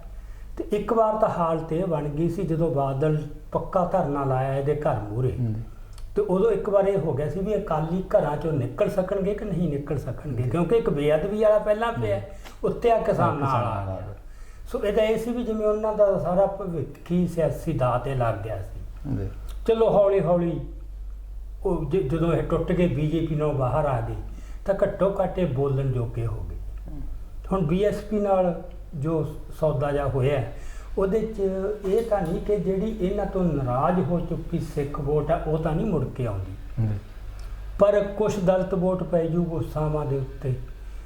ਮਤਲਬ ਇਹਦਾ ਫਾਇਦਾ ਗਾਹਾਂ ਵੋਟਾਂ 'ਚ ਕੀ ਹੁੰਦਾ ਹੈ, ਅੱਜ ਦੀ ਸਿਚੁਏਸ਼ਨ 'ਚ ਇਹ ਹੋ ਗਿਆ ਇਹਨਾਂ ਦੇ ਵਰਕਰ ਹੌਸਲੇ ਚੱਲ, ਪਹਿਲਾਂ ਉਹਨਾਂ ਦੇ ਹੌਸਲੇ ਟੁੱਟੇ ਹੋਏ ਸੀ, ਇੱਕ ਉਮੀਦ ਉਹਨਾਂ 'ਚ ਜਾਗ ਪਈ ਹੈ। ਤੇ ਇਹ ਲੜਾਈ 'ਚ ਬੜਾ ਅਹਿਮ ਹੁੰਦਾ ਵੀ ਤੁਸੀਂ ਹੌਸਲੇ ਨਾਲ ਲੜਾਈ ਲੜ ਰਹੇ ਹੋ, ਉਮੀਦ ਨਾਲ ਲੜਾਈ ਲੜ ਰਹੇ ਹੋ, ਕਬੂਝੇ ਮਨ ਨਾਲ ਲੜ ਰਹੇ ਹੋ। ਕਾਂਗਰਸ ਤੇ ਅਕਾਲੀਆਂ ਦਾ ਐਤਕਾਂ ਇਹ ਫਰਕ ਹੈ। ਇੱਕ ਗੱਲ ਆਪਾਂ ਦਾਅਵੇ ਨਾਲ ਕਹਿ ਸਕਦੇ ਹਾਂ ਕਿ ਜੋ ਸਿੱਖ ਵੋਟ ਇਹਨਾਂ ਨੂੰ ਟੁੱਟ ਚੁੱਕੀ ਹੈ, ਨਾਰਾਜ਼ ਹੋ ਚੁੱਕੀ ਹੈ, ਉਹ ਤਾਂ ਹੁਣ ਮੈਂ ਇੱਕ ਵਾਰ ਉਦੋਂ ਉਸ ਮੌਕੇ ਮੈਂ ਕਹੀ ਸੀ ਬੇਅਦਬੀ ਵੇਲੇ ਵੀ ਇਹ ਤਾਂ ਮੁੜ ਕੇ ਸੋਨੇ ਦਾ ਬਣ ਕੇ ਵੀ ਆ ਜੇ ਪ੍ਰਕਾਸ਼ ਸਿੰਘ ਬਾਦਲ, ਉਹ ਨਹੀਂ ਹੁਣ ਪੰਥ ਪ੍ਰਵਾਨ ਨਹੀਂ ਕਰੂਗੇ। ਕੁਛ ਸੈਕਸ਼ਨ ਹੈਗੇ ਆ ਪੰਥ ਦੇ, ਉਹ ਤਾਂ ਚਲੋ ਹੁੰਦੇ ਹੀ ਹੈ, ਮਤਲਬ ਜਿਹੜਾ ਅੱਗੇ ਸੀਗੀ ਇਹਦੀ ਜੋ ਇੱਕ ਪੋਜੀਸ਼ਨ ਪੰਥ ਦੇ ਵਿੱਚ, ਉਹ ਨਹੀਂ ਹੋਣਾ। ਸੋ ਇਹ ਹੋ ਗਈ ਗੱਲ ਅਕਾਲੀਆਂ ਦੀ। ਹੁਣ ਆਪਾਂ ਕਰੀਏ ਜਿਹੜੀ ਚੌਥੀ ਧਿਰ, ਆਮ ਆਦਮੀ ਪਾਰਟੀ। ਆਮ ਆਦਮੀ ਪਾਰਟੀ ਦਾ ਜਿਹੜਾ ਹੈਗਾ ਮੇਨ ਪ੍ਰੋਬਲਮ ਉਹ ਇਹ ਹੈ ਕਿ ਉਹਨਾਂ ਕਿਉਂਕਿ ਕਿਸੇ ਵੀ ਪਾਰਟੀ ਵਾਸਤੇ ਦੋ ਗੱਲਾਂ ਜ਼ਰੂਰੀ ਹੈ, ਤਿੰਨ। ਇੱਕ ਉਹਦੇ ਕੋਲ ਕੋਈ ਸਪਸ਼ਟ ਸੇਧ ਹੋਵੇ, ਨੀਤੀ ਵੀ ਪੰਜਾਬ 'ਚ ਸਾਡੀ ਕੀ ਨੀਤੀ ਆ ਭਲਾ। ਦੂਜਾ ਜਥੇਬੰਦਕ ਢਾਂਚਾ ਹੋਵੇ ਮਜ਼ਬੂਤ। ਤੀਜਾ ਇੱਕ ਲੋਕਾਂ ਨੂੰ ਕਾਇਲ ਕਰਨ ਵਾਲਾ ਆਗੂ ਹੋਵੇ, ਚਮਤਕਾਰੀ। ਇਹ ਤਿੰਨੇ ਪੱਖਾਂ ਇਹਦੇ ਕਮਜ਼ੋਰ, ਕਿਉਂਕਿ ਇਹਨਾਂ ਕੋਲੇ ਜਿਹੜਾ ਰਾਜਨੀਤੀ ਦਾ ਮਾਡਲ ਹੈ ਉਹ ਹੈਗਾ ਦਿੱਲੀ ਵਾਲਾ। ਮੇਨ ਇਹਨਾਂ ਦਾ ਇਹ ਹੈ ਕਿ ਲੋਕਾਂ ਦੀ ਦੂਜੀਆਂ ਪਾਰਟੀਆਂ ਤੋਂ ਜਿਹੜੀ ਵੱਧ ਜਾਣੀ ਹੈ ਉਹਨੂੰ ਵਰਤੋ, ਆਪਦੇ ਵੱਲੋਂ ਨਹੀਂ ਕੁਛ। ਜੇ ਭ੍ਰਿਸ਼ਟਾਚਾਰ ਤੋਂ ਅੱਕੇ ਹੋਏ ਤੁਸੀਂ ਇਹ ਲਿਆਓ ਕਿ ਅਸੀਂ ਭ੍ਰਿਸ਼ਟਾਚਾਰ ਤੋਂ ਮੁਕਤ ਕਰਾਂਗੇ। ਜੇ ਲੋਕਾਂ ਦੇ ਕੰਮ ਨਹੀਂ ਹੋ ਰਹੇ, ਐਜੂਕੇਸ਼ਨ ਸਿਸਟਮ ਖਤਮ ਹੋ ਗਿਆ ਹੈ ਨਾ, ਬਿਜਲੀ ਪਾਣੀ ਦਾ ਬੁਰਾ ਹਾਲ, ਦਿੱਲੀ 'ਚ ਜੋ ਮਸਲੇ ਸੀਗੇ। ਸੋ ਦਿੱਲੀ ਵਾਲਾ ਜਿਹੜਾ ਮਾਡਲ ਹੈ ਉਹ ਪੰਜਾਬ 'ਚ ਨਹੀਂ ਚੱਲ ਸਕਦਾ, ਕਿਉਂਕਿ ਇੱਥੇ ਜਿਹੜੀ ਇਹਨਾਂ ਨੂੰ ਨਹੀਂ ਸਮਝ ਆ ਰਹੀ ਜਾਂ ਸਮਝਣਾ ਨਹੀਂ ਚਾਹੁੰਦੇ ਜਾਂ ਇਹਨਾਂ ਨੂੰ ਉਹ ਸੂਟ ਨਹੀਂ ਕਰਦੀ ਗੱਲ। ਉਹ ਇਹ ਹੈ ਕਿ ਦਿੱਲੀ ਦੇ ਵਿੱਚ ਜਿਹੜੇ ਲੋਕਾਂ ਦੇ ਮਸਲੇ ਨੇ ਉਹ ਰੋਜ਼ਾਨਾ ਜ਼ਿੰਦਗੀ ਦੇ ਮਸਲੇ ਨੇ, ਉਹਨਾਂ ਵਾਸਤੇ ਐਜੂਕੇਸ਼ਨ ਦਾ ਮਸਲਾ, ਉਹਨਾਂ ਵਾਸਤੇ ਬਿਜਲੀ ਦਾ, ਪਾਣੀ ਦਾ, ਸੜਕਾਂ ਦਾ, ਉਹਨਾਂ ਦੇ ਕੰਮ ਹੋਣ ਜਿਹੜੇ ਇਸ ਤਰ੍ਹਾਂ ਦੇ ਨਿਊਟਰਲ ਜੇ ਮਤਲਬ ਸਮਝ ਲਓ ਸ਼ੋ ਇਸ਼ੂ। ਉੱਥੇ ਕੋਈ ਆਇਡੈਂਟੀਟੀ ਦਾ ਮਸਲਾ ਕੋਈ ਨਹੀਂ। ਦਿੱਲੀ ਦੀ ਆਇਡੈਂਟੀਟੀ ਕੀ ਹੈ? ਕੁਛ ਵੀ ਨਹੀਂ। ਸੋ ਇੱਥੇ ਜਿਹੜਾ ਮਸਲਾ ਹੈ ਨਾ ਪੰਜਾਬ ਦੇ ਵਿੱਚ, ਇੱਥੇ ਇਕੱਲੇ ਇਹ ਮਸਲੇ ਨਹੀਂ ਵੀ ਇੱਥੇ ਨਾਲੀਆਂ ਪੱਕੀਆਂ ਕਰ ਦਿਓ, ਉੱਥੇ ਸੜਕਾਂ ਬਣਾ ਦਿਓ, ਇੱਥੇ ਉਹ ਕਰ ਦਿਓ। ਚੱਲ ਇਹ ਸਾਰਾ ਕੁਛ ਢਾਂਚਾ ਤੈਸ਼ ਨੈਸ਼ ਹੋਇਆ ਪਿਆ, ਮੈਡੀਕਲ ਸਿਸਟਮ ਵੀ, ਐਜੂਕੇਸ਼ਨ ਸਿਸਟਮ ਵੀ, ਸਭ ਕੁਛ ਹੀ ਉਹ ਤੈਸ਼ ਨੈਸ਼ ਹੋਇਆ। ਪਰ ਉਦੋਂ ਵੱਡੀ ਗੱਲ ਜਿਹੜੀ ਹੈ ਉਹਦੇ 'ਚ ਇਹ ਹੈ ਕਿ ਇੱਥੇ ਜਿਹੜੀ ਇੱਕ ਆਇਡੈਂਟੀਟੀ ਦਾ ਹੋਣ ਦਾ ਮਸਲਾ ਹੈ ਸਿੱਖਾਂ ਦਾ, ਉਹ ਸਭ ਤੋਂ ਉੱਤੇ ਹੈ। ਸੋ ਇੱਥੇ ਆਪਾਂ ਕਹੀਏ ਕਿ ਲੋਕਾਂ ਦੇ ਆਰਥਿਕ ਤੇ ਸੱਭਿਆਚਾਰਕ ਮਸਲੇ ਆਪਸ ਵਿੱਚ ਇੰਨੇ ਬਿਲਟੇ ਪਏ, ਜਿਹਨੂੰ ਇੰਟਰਟਵਾਈਨਡ ਕਹਿੰਦੇ ਆ, ਉਹਨਾਂ ਨੂੰ ਤੁਸੀਂ ਐਂ ਨਿਖੇੜ ਨਹੀਂ ਸਕਦੇ। ਸੋ ਇਹਨਾਂ ਦੀ ਪ੍ਰੋਬਲਮ ਇਹ ਹੈ ਕਿ ਇਹ ਪੰਜਾਬ 'ਚ ਕੋਈ ਵੀ ਸਪਸ਼ਟ ਪੋਜੀਸ਼ਨ ਨਹੀਂ ਲੈ ਸਕਦੇ, ਕਿ ਇਹ ਫਿਰ ਮੁੱਦੇ ਉਹੀ ਚੁੱਕਦੇ ਨੇ ਕਿ ਅਸੀਂ ਜਿਵੇਂ ਦਿੱਲੀ 'ਚ ਕੀਤਾ ਉਵੇਂ ਸੁਧਾਰਤਾ, ਉਹਦੀ ਅਪੀਲ ਇੱਥੇ ਨਹੀਂ ਬਣ ਸਕਦੀ, ਬਹੁਤ ਥੋੜੇ ਸੈਕਸ਼ਨ 'ਚ ਬਣੂ। ਸੋ ਇਸ ਕਰਕੇ ਇਹਨਾਂ ਕੋਲੇ ਲੜਾਈ ਲੜ ਰਹੇ ਨੇ, ਜ਼ੋਰ ਲਾ ਰਹੇ ਨੇ, ਕਦੇ ਕੁਛ ਕਰਦੇ ਆ ਕਦੇ ਕੁਛ ਕਰਦੇ, ਪਰ ਤਿੰਨ ਗੱਲਾਂ ਨਾ ਇਹਨਾਂ ਕੋਲੇ ਪੰਜਾਬ ਪ੍ਰਤੀ ਕੋਈ ਵੀ ਸਪਸ਼ਟ ਸੇਧ ਹੈ, ਤੇ ਨਾ ਇਹਨਾਂ ਕੋਲੇ ਜਥੇਬੰਦਕ ਢਾਂਚਾ ਇੰਨਾ ਕਮਜ਼ੋਰ ਤੇ ਜਰਜਰਾ ਹੈ, ਬਹੁਤ ਹੀ ਜ਼ਿਆਦਾ। ਇਹ ਕਹਿ ਲਓ ਕਿ ਢਾਂਚਾ ਹੈ ਹੀ ਕੁਛ ਨਹੀਂ। ਤੇ ਤੀਜੀ ਗੱਲ ਜਿਹੜੀ ਹੈਗੀ ਹੈ ਉਹ ਹੈ ਕਿ ਕੋਈ ਵੀ ਪੰਜਾਬ ਦਾ ਲੀਡਰ ਨਹੀਂ ਦਿਸ ਰਿਹਾ ਜਿਹੜਾ ਲੋਕਾਂ ਨੂੰ ਉਮੀਦ ਵੱਝੇ। ਜੀ ਤੇ ਜਿਹੜੀ ਗੱਲ ਲੋਕਾਂ ਨੂੰ ਚੁਭਦੀ ਹੈ, ਹਰਟ ਕਰਦੀ ਹੈ, ਉਹ ਕਾਂਗਰਸ ਕਲਚਰ ਹੈ ਕਿ ਵਾਰ-ਵਾਰ ਮਾੜੀ ਜੀ ਗੱਲ ਆਉਂਦੀ ਹੈ, ਪੰਜਾਬ ਦੇ ਲੀਡਰ ਕਾਰਾਂ ਭਜਾਉਂਦੇ ਨੇ ਤੇ ਉਹ ਦਿੱਲੀ ਦਰਬਾਰ ਦੀ ਪਰਿਕਰਮਾ ਕਰਨ ਲੱਗ ਜਾਂਦੇ। ਜੀ ਇਹ ਸਿੱਖ ਸੈਂਸੀਬਿਲਿਟੀ ਨੂੰ, ਪੰਜਾਬੀ ਸੈਂਸੀਬਿਲਿਟੀ ਨੂੰ ਹਰਟ ਕਰਦੀ ਆ ਗੱਲ, ਭੈੜੀ ਲੱਗਦੀ ਆ ਮਤਲਬ। ਤੇ ਇਹਨਾਂ ਦਾ ਸਾਰਾ ਦਾਰੋ ਮਦਾਰ ਹੀ ਹੈ ਵੀ ਜੋ ਕੇਜਰੀਵਾਲ ਨੇ ਕਹਿਣਾ ਹੈ ਉਹੀ ਗੱਲ, ਉੱਥੋਂ ਨੌ ਜਿੰਨੀ ਗੱਲ ਵੀ ਜਾ ਕੇ ਉੱਥੋਂ ਪ੍ਰਵਾਨਗੀ ਲੈਣੀ ਹੈ। ਸੋ ਇਸ ਪੱਖੋਂ ਜਿੰਨੇ ਮਰਜ਼ੀ ਯਤਨ ਕਰ ਲੈਣ, ਆ ਇਹਨਾਂ ਦੇ ਕੁਛ ਘਾਟੇ ਵਾਲੀਆਂ ਗੱਲਾਂ ਨੇ ਜਿਹੜੀਆਂ ਇਹਨੂੰ ਕਿਵੇਂ ਓਵਰਕਮ ਕਰਨਗੇ ਸਾਰੇ ਕੁਛ 'ਚ, ਕਿਉਂਕਿ ਲੜਾਈ ਬਹੁਤ ਫਸਵੀਂ ਹੈ। ਜਿਹਦਾ ਮੈਦਾਨ ਖਾਲੀ ਪਿਆ ਹੋਵੇ, ਜਿਵੇਂ ਦਿੱਲੀ 'ਚ ਸੀ, ਦਿੱਲੀ 'ਚ ਇਹਨਾਂ ਨੂੰ ਮੈਦਾਨ ਇੱਕ ਰੂਪ 'ਚ ਖਾਲੀ ਮਿਲ ਗਿਆ ਸੀਗਾ ਤੇ ਉੱਥੇ ਹੋਰ ਕੋਈ ਮਸਲਾ ਨਹੀਂ ਸੀਗਾ ਤੇ ਲੋਕਾਂ ਦੇ ਆਹੀ ਮਸਲੇ ਸੀ, ਉਹ ਕਰ ਲਏ ਇਹਨਾਂ ਨੇ। ਤੇ ਜੇ ਇੱਥੇ ਇਹ ਪ੍ਰਚਾਰਨਗੇ ਅਸੀਂ ਦਿੱਲੀ ਵਾਲਾ ਮਾਡਲ ਲੈ ਕੇ ਆਵਾਂਗੇ ਤੇ ਉਹ ਫਿਰ ਇਹ ਪਰ ਇਹ ਤਾਂ ਲੱਗਦਾ ਕਿ ਇਹ ਬੇਅਦਬੀ ਮਾਮਲੇ ਤੇ ਮੈਨੂੰ ਲੱਗਦਾ ਵੀ ਰਾਜਸੀ ਜਿਹੜੀ ਉਹ ਤਿਆਰੀ ਉਹ ਕਰ ਰਹੇ ਨੇ, ਕਿਉਂਕਿ ਸਿੱਟ ਦੇ ਜਿਹੜੇ ਉਹ ਸੀਗੇ ਮੁਖੀ ਕੁਵਨ ਵਿਜੇ ਪ੍ਰਤਾਪ, ਉਹ ਹਾਲ ਹੀ ਦੇ ਵਿੱਚ ਇਹਨਾਂ ਦੇ ਵਿੱਚ ਸ਼ਾਮਲ ਹੋਏ ਨੇ। ਉਦੋਂ ਕਹਿ ਕੇ ਵੀ ਗਏ ਨੇ ਸਾਡਾ ਚਿਹਰਾ ਵੀ ਜਿਹੜਾ ਹੋਊਗਾ ਸਿੱਖ ਹੋਊਗਾ। ਕਿਤੇ ਨਾ ਕਿਤੇ ਲੱਗਦਾ ਵੀ ਸਮਝ ਰਹੇ ਨਹੀਂ, ਚਿਹਰਾ ਤਾਂ ਸਿੱਖ ਲਿਆ ਹੋਣਗੇ, ਉਹ ਬਸ ਚਿਹਰਾ ਹੀ ਸਿੱਖ ਹੋਊਗਾ, ਉਹਦਾ ਅੰਦਰੋਂ ਨਾ ਦਿਲ ਸਿੱਖ ਹੋਣਾ ਨਾ ਜੇਰਾ ਸਿੱਖ ਹੋਣਾ, ਉਹ ਤਾਂ ਸਟੈਂਪ ਹੋਣੀ ਹੈ। ਉਹ ਤਾਂ ਪਿਛਲੀ ਵਾਰ ਵੀ ਸ਼ਾਇਦ ਇਹਨਾਂ ਨੇ ਇਸ ਤਰ੍ਹਾਂ ਕਰ ਲੈਣਾ ਸੀ। ਇਹ ਗੱਲ ਨਹੀਂ ਵੀ ਚਿਹਰਾ ਸਿੱਖ ਹੈ ਕਿ ਨਹੀਂ। ਦੂਜੀ ਗੱਲ ਜਿਹੜੀ ਵਿਜੇ ਕੁੰਵਰ ਪ੍ਰਤਾਪ ਸਿੰਘ ਦੀ ਹੈ ਨਾ, ਉਹਦੀ ਉਹਦਾ ਆਪ ਦੇ ਵਿੱਚ ਸ਼ਾਮਲ ਹੋਣਾ ਇਹ ਵੱਡੇ ਸਵਾਲ ਖੜੇ ਕਰਦਾ। ਇਹਨੂੰ ਅਜੇ ਇਹਨੂੰ ਇਸ ਤਰ੍ਹਾਂ ਨਹੀਂ ਲੈਣਾ ਚਾਹੀਦਾ ਵੀ ਇਹ ਐਵੇਂ ਹੋ ਗਈ ਗੱਲ। ਇਹਦੇ ਪਿੱਛੇ ਕੀ ਰਿੱਝ ਪੱਕ ਰਿਹਾ, ਕੀ ਚੱਕਰ ਹੈ, ਇਹ ਦੇਖਣਾ ਪਊ। ਕਿਉਂਕਿ ਪੰਜਾਬ ਨੂੰ ਜਿਵੇਂ ਸੈਂਟਰ ਨੇ ਕੰਟਰੋਲ ਕਰਨ ਦੀ ਇੱਕ ਰਣਨੀਤੀ ਅਪਣਾਈ ਹੈ, ਉਹ ਇਹ ਹੈ ਕਿ IPS ਤੇ IAS ਅਫਸਰ ਵੱਡੀ ਪੱਧਰ ਤੇ ਗੈਰ ਪੰਜਾਬੀ ਭੇਜਦੇ। ਸੋ ਅਫਸਰਸ਼ਾਹੀ ਨੇ ਇੱਕ ਗਲਬਾ ਪਾ ਲਿਆ, ਪੁਲਿਸ ਨੇ ਇੱਕ ਗਲਬਾ ਪਾ ਲਿਆ ਪੰਜਾਬ ਤੇ। ਸੋ ਇਹ ਤਾਂ ਆਪਾਂ ਕਹਿਣ ਨੂੰ ਇਹ ਹੈ ਵੀ ਪੰਜਾਬ ਦੀਆਂ ਪਾਰਟੀਆਂ, ਪੰਜਾਬ ਦੀ ਸਰਕਾਰ ਹੈ, ਉਹਦੀਆਂ ਸਾਰੀਆਂ ਤਾਰਾਂ ਤਾਂ ਉਹਨਾਂ ਦੇ ਹੱਥਾਂ 'ਚ, ਜਿੱਥੋਂ ਪੁਤਲੀਆਂ ਦਾ ਨਾਚ ਨੱਚਦੇ ਨੇ, ਉਹ ਤਾਕਤ ਉਹਨਾਂ ਨੇ ਇੰਨੀ ਲੈ ਲਈ ਹੈ। ਸੋ ਇਹ ਇੱਕ IPS ਅਫਸਰ ਹੈ, ਗੈਰ ਪੰਜਾਬੀ ਹੈ, ਬਿਹਾਰ ਤੋਂ ਆਇਆ ਹੈ। ਉਹਦਾ ਆਪ ਦੇ ਵਿੱਚ ਸ਼ਾਮਲ ਹੋਣਾ ਇਹ ਨਹੀਂ ਵੀ ਉਹਦੇ 'ਚ ਇਹ ਗੱਲ ਹੈ ਜੇ ਨਾ, ਮਤਲਬ ਥੋੜ੍ਹਾ ਜਿਹਾ ਇਹਨੂੰ ਸ਼ੱਕ ਤੇ ਪੜਚੋਲ ਦੀ ਨਜ਼ਰ ਨਾਲ ਦੇਖਣਾ ਚਾਹੀਦਾ ਵੀ ਉਹਦੇ ਅੰਦਰ ਐਡਾ ਜਜ਼ਬਾ ਪੰਜਾਬੀ ਜਾਗ ਪਿਆ, ਜਾਂ ਬੇਅਦਬੀ ਤੋਂ ਉਹ ਇੰਨਾ ਬੇਚੈਨ ਹੋ ਗਿਆ, ਜਾਂ ਕੋਈ ਹੋਰ ਹੈ। ਮਤਲਬ ਉਹਨੂੰ ਚਲੋ ਆਪਾਂ ਬੈਨੀਫਿਟ ਆਫ ਡਾਊਟ ਵੀ ਦੇ ਦਈਏ ਵੀ ਸ਼ਾਇਦ ਉਹ ਜਾਣੂ ਵੀ ਹੋ, ਪਰ ਇਹਨੂੰ ਨਾ ਅਜੇ ਐ ਨਹੀਂ ਲੈਣਾ ਚਾਹੀਦਾ। ਇਹਨੂੰ ਅਜੇ ਹੋਰ ਕਰਨ ਦੀ ਲੋੜ ਹੈ। ਇਹਦੀ ਨੀਝ ਨਾ ਦੇਖੋ ਇਹ ਸਾਰੀ ਗੱਲ ਨੂੰ, ਇਹ ਚੱਕਰ ਕੀ ਹੈ। ਕਿਉਂਕਿ ਇਹਦੇ ਨਾਲ ਹੀ ਖਬਰਾਂ ਆਈਆਂ ਲਕਸ਼ਮੀਕਾਂਤ ਚਾਵਲਾ ਜਿਹੜੀ ਹੈ, ਜਿਹੜੀ ਨੌਨ ਐਂਟੀ ਸਿੱਖ, ਜਿਹਦਾ ਸਾਰੇ ਪੀੜ 'ਚ ਰੋਲ ਹੈ, ਉਹ ਅਜੇ ਸ਼ਾਮਲ ਨਹੀਂ ਹੋਈ, ਪਰ ਉਹਨੇ ਕੇਜਰੀਵਾਲ ਨਾਲ ਮੀਟਿੰਗਾਂ ਹੋ ਚੁੱਕੀਆਂ ਲਗਾਤਾਰ। ਸੋ ਇਹ ਸਾਰਾ ਕੁਝ ਕੀ ਬਣ ਰਿਹਾ ਹੈ, ਇਹਨੂੰ ਦੇਖਣ ਦੀ ਲੋੜ ਹੈ। ਤੇ ਇਸ ਕਰਕੇ ਆਪ ਵਾਲਾ ਜਿਹੜਾ ਹੈਗਾ ਪ੍ਰੋਗਰਾਮ, ਮੇਰਾ ਖਿਆਲ ਹੈ ਕਿ ਪਿਛਲੀ ਵਾਰ ਵਾਲੀ ਗੱਲ ਨਹੀਂ ਬਣਨੀ। ਉਹ ਉਮੀਦ ਨਹੀਂ ਜਗਾ ਸਕਦੇ। ਉਹ ਚੱਲ ਚੁੱਕਿਆ ਇੱਕ ਵਾਰ, ਤੇ ਉਹਨਾਂ ਦਾ ਹੁਣ ਸਾਰਾ ਕੋਈ ਢਾਂਚਾ ਹੀ ਕੁਛ ਨਹੀਂ, ਕੋਈ ਲੀਡਰ ਨਹੀਂ, ਕੋਈ ਸੇਧ ਨਹੀਂ। ਤੇ ਇਹਨਾਂ ਗੱਲਾਂ ਨਾਲ ਕਿੰਨਾ ਕੁ ਫਰਕ ਪਾ ਲੈਣਗੇ। ਬਸ ਆਪਦੇ ਕਾਡਰ ਨੂੰ ਧੋਰੀ ਰੱਖਣਗੇ। ਆਮ ਲੋਕਾਂ 'ਚ ਬਹੁਤੀ ਅਪੀਲ ਸ਼ਾਇਦ ਨਾ ਹੋਵੇ। ਇਹਨਾਂ ਹਾਲਾਤਾਂ ਤੋਂ ਬਾਅਦ ਹੀ, ਜਿਵੇਂ ਮੈਂ ਪਹਿਲਾਂ ਵੀ ਕਹਿ ਕੇ ਹਟਿਆ, ਨਵੇਂ ਬਦਲ ਦੀ ਕੋਈ ਉਮੰਗ ਜਿਹੜੀ ਉਹ ਦਿਖ ਰਹੀ ਹੈ ਕਿ ਨਵਾਂ ਬਦਲ ਆ ਸਕਦਾ, ਕਿਉਂਕਿ ਕਿਸਾਨੀ ਜਿਹੜਾ ਸੰਘਰਸ਼ ਆ ਉਹਨੇ ਬਹੁਤ ਵੱਡਾ ਪ੍ਰਭਾਵ ਪਾਇਆ ਇਸ ਚੀਜ਼ ਦੇ ਉੱਤੇ। ਸਾਰੇ ਰਾਜਸੀ ਧਿਰਾਂ ਨੂੰ ਸੋਚਾਂ ਦੇ ਵਿੱਚ ਪਾਤਾ, ਬਦਲਾਅ, ਵੱਡੇ ਵੱਡੇ ਬਦਲਾਅ ਹੋ ਰਹੇ ਨੇ। ਆਪਸ ਦੇ ਵਿੱਚ ਕਾਂਗਰਸ ਦੇ ਵਿੱਚ ਫੁੱਟ ਚੱਲ ਰਹੀ ਆ, ਦੂਜੇ ਅਕਾਲੀਆਂ ਦਾ ਹਾਲ ਤੁਸੀਂ ਦੱਸ ਹੀ ਚੁੱਕੇ ਹੋ। ਹਾਂ, ਦੇਖੋ ਆਪਾਂ ਇਹ ਤਾਂ ਹੁਣ ਦੇਖ ਲਿਆ ਵੀ ਜਿਹੜੇ ਪਹਿਲੀਆਂ ਸਟੈਬਲਿਸ਼ਡ ਚਾਰੇ ਪਾਰਟੀਆਂ ਦਾਅਵੇਦਾਰ, ਉਹਨਾਂ ਤੋਂ ਤਾਂ ਪੰਜਾਬ ਨੂੰ ਕੋਈ ਉਮੀਦ ਨਹੀਂ। ਕਿਹੜੀ ਜਿੱਤਦੀ ਹੈ, ਕਿਹੜੀ ਹਾਰਦੀ ਹੈ, ਕੋਈ ਬਹੁਤੇ ਮਾਇਨੇ ਨਹੀਂ ਰੱਖਦੀ ਗੱਲ। ਹੁਣ ਤੁਸੀਂ ਗੱਲ ਜਿਹੜੀ ਕੀਤੀ ਹੈ ਵੀ ਕਿਸਾਨ ਅੰਦੋਲਨ ਨੇ ਇੱਕ ਉਮੀਦ ਜਗਾਈ, ਤੇ ਜਿਹਦੇ 'ਚੋਂ ਇਹ ਗੱਲ ਵਾਰ-ਵਾਰ ਉੱਠਦੀ ਰਹੀ ਵੀ ਜੇ ਇਹਦੇ ਵਿੱਚੋਂ ਇੱਕ ਨਵੀਂ ਸਿਆਸੀ ਧਿਰ ਪੈ ਜਾ ਨਿਕਲਦੀ ਇਹ ਸੰਘਰਸ਼ 'ਚੋਂ, ਉਹ ਬਹੁਤ ਜ਼ੋਰਦਾਰ ਸੈਂਟੀਮੈਂਟ ਹੈ ਇੱਕ ਵਰਗ ਦਾ ਵੀ ਉਹ ਹੁਣ ਉਹਦੇ ਵਿੱਚ ਜਿਹੜਾ ਸਾਰਾ ਕਿਸਾਨ ਅੰਦੋਲਨ ਹੈ ਉਹ ਹੈਗਾ ਯੂਨੀਅਨਾਂ ਦੇ ਹੱਥ 'ਚ। ਤੇ ਯੂਨੀਅਨਾਂ ਕੋਈ ਨਵੀਂ ਪਾਰਟੀ ਤੇ ਸਹਿਮਤੀ ਹੋ ਸਕੇ ਉਹਨਾਂ ਦੀ, ਇਹ ਨਾਮੁਮਕਿਨ ਹੈ ਮੇਰੇ ਮੁਤਾਬਕ, ਜਿਹੜਾ ਕਦੇ ਵੀ ਨਹੀਂ ਹੋਣਾ, ਕਿਉਂਕਿ ਉਹਨਾਂ 'ਚ ਆਪਸੀ ਸਹਿਮਤੀ ਨਹੀਂ ਹੋ ਸਕਦੀ। ਉਹ ਕੋਈ ਗੈਰ ਸਿਆਸੀ ਜਥੇਬੰਦੀਆਂ ਨਹੀਂ, ਥੋੜ੍ਹੀਆਂ ਹੀ ਹੈ ਜਿਹੜੀਆਂ ਮਤਲਬ ਗੈਰ ਕਮਿਊਨਿਸਟ ਤੇ ਗੈਰ ਸਿਆਸੀ ਕਹਿ ਸਕਦੇ ਹਾਂ। ਉਹ 3-4 ਜਥੇਬੰਦੀਆਂ ਹੀ ਹੈ।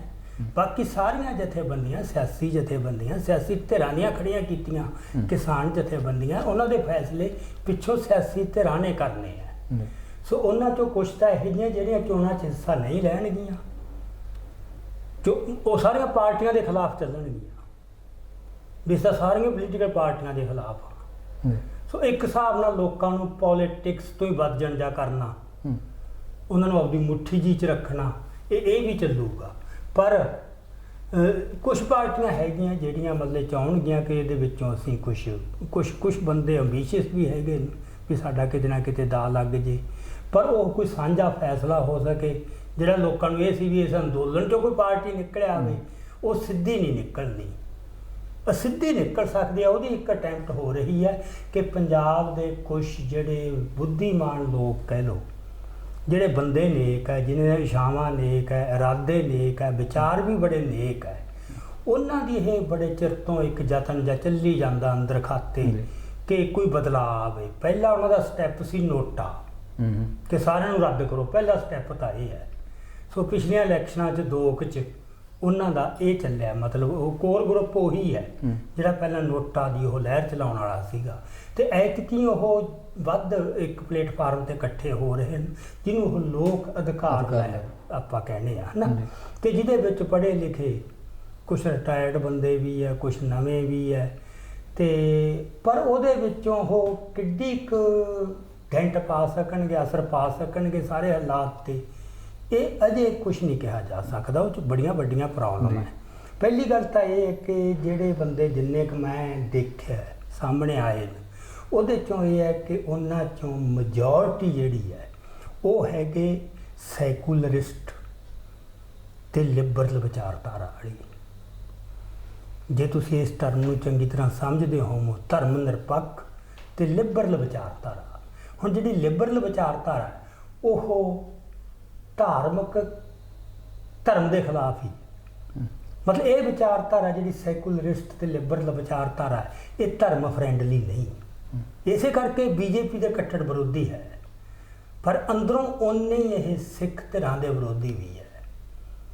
ਸੋ ਇਹ ਇੱਕ ਹਿਸਾਬ ਨਾਲ ਇਹਨਾਂ ਦੀ ਜਿਹੜੀ ਕਲਚਰਲੀ ਬਲਾਈਂਡ ਅਪਰੋਚ ਹੈ ਵੀ ਕਿਹੜਾ ਧਰਮ ਮੈਜੋਰਟੀ ਵਾਲਾ ਹੈ, ਕਿਹੜਾ ਮਾਈਨੋਰਟੀ ਵਾਲਾ ਹੈ, ਕਿਹੜਾ ਵਿਕਟਿਮਾਈਜ਼ਰ ਹੈ, ਕਿਹੜਾ ਵਿਕਟਮ ਹੈ, ਇਹ ਤਾਂ ਉਹਦੇ ਵਿੱਚ ਵੀ ਨਿਖੇੜਾ ਨਹੀਂ ਕਰਦੇ।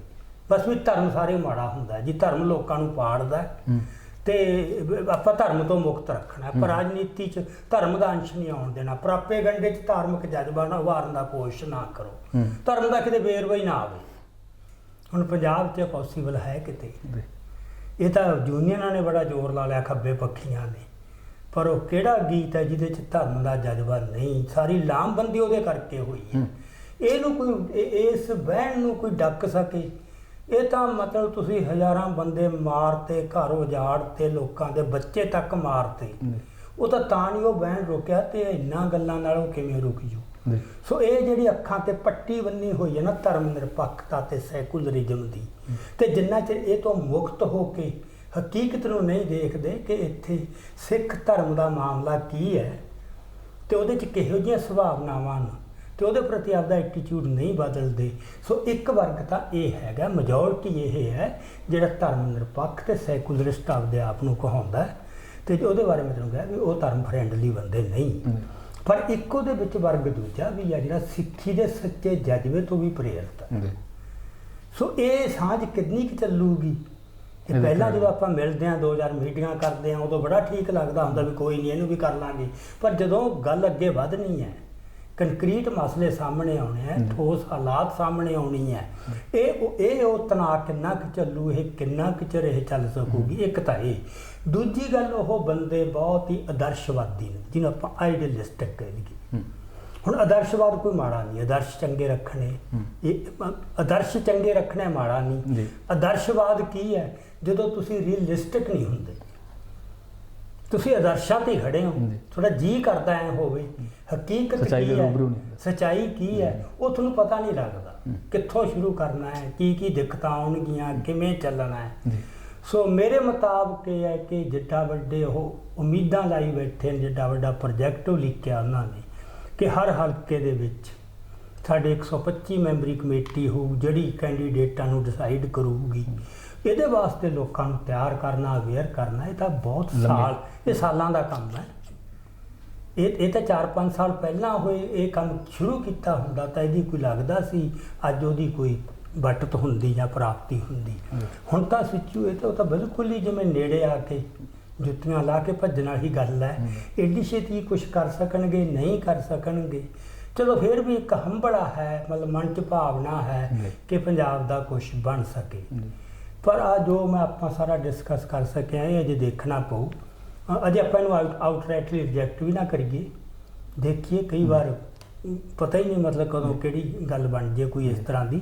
ਪਰ ਸਭ ਤੋਂ ਵੱਡੀ ਉਹਨਾਂ ਦੀ ਜਿਹੜੀ ਮੈਨੂੰ ਲੱਗਦਾ ਇੱਕ ਕਮਜ਼ੋਰੀ ਇਹ ਵੀ ਹੈ ਕਿ ਕੋਈ ਅਪੀਲਿੰਗ ਚਿਹਰਾ ਵੀ ਨਹੀਂ।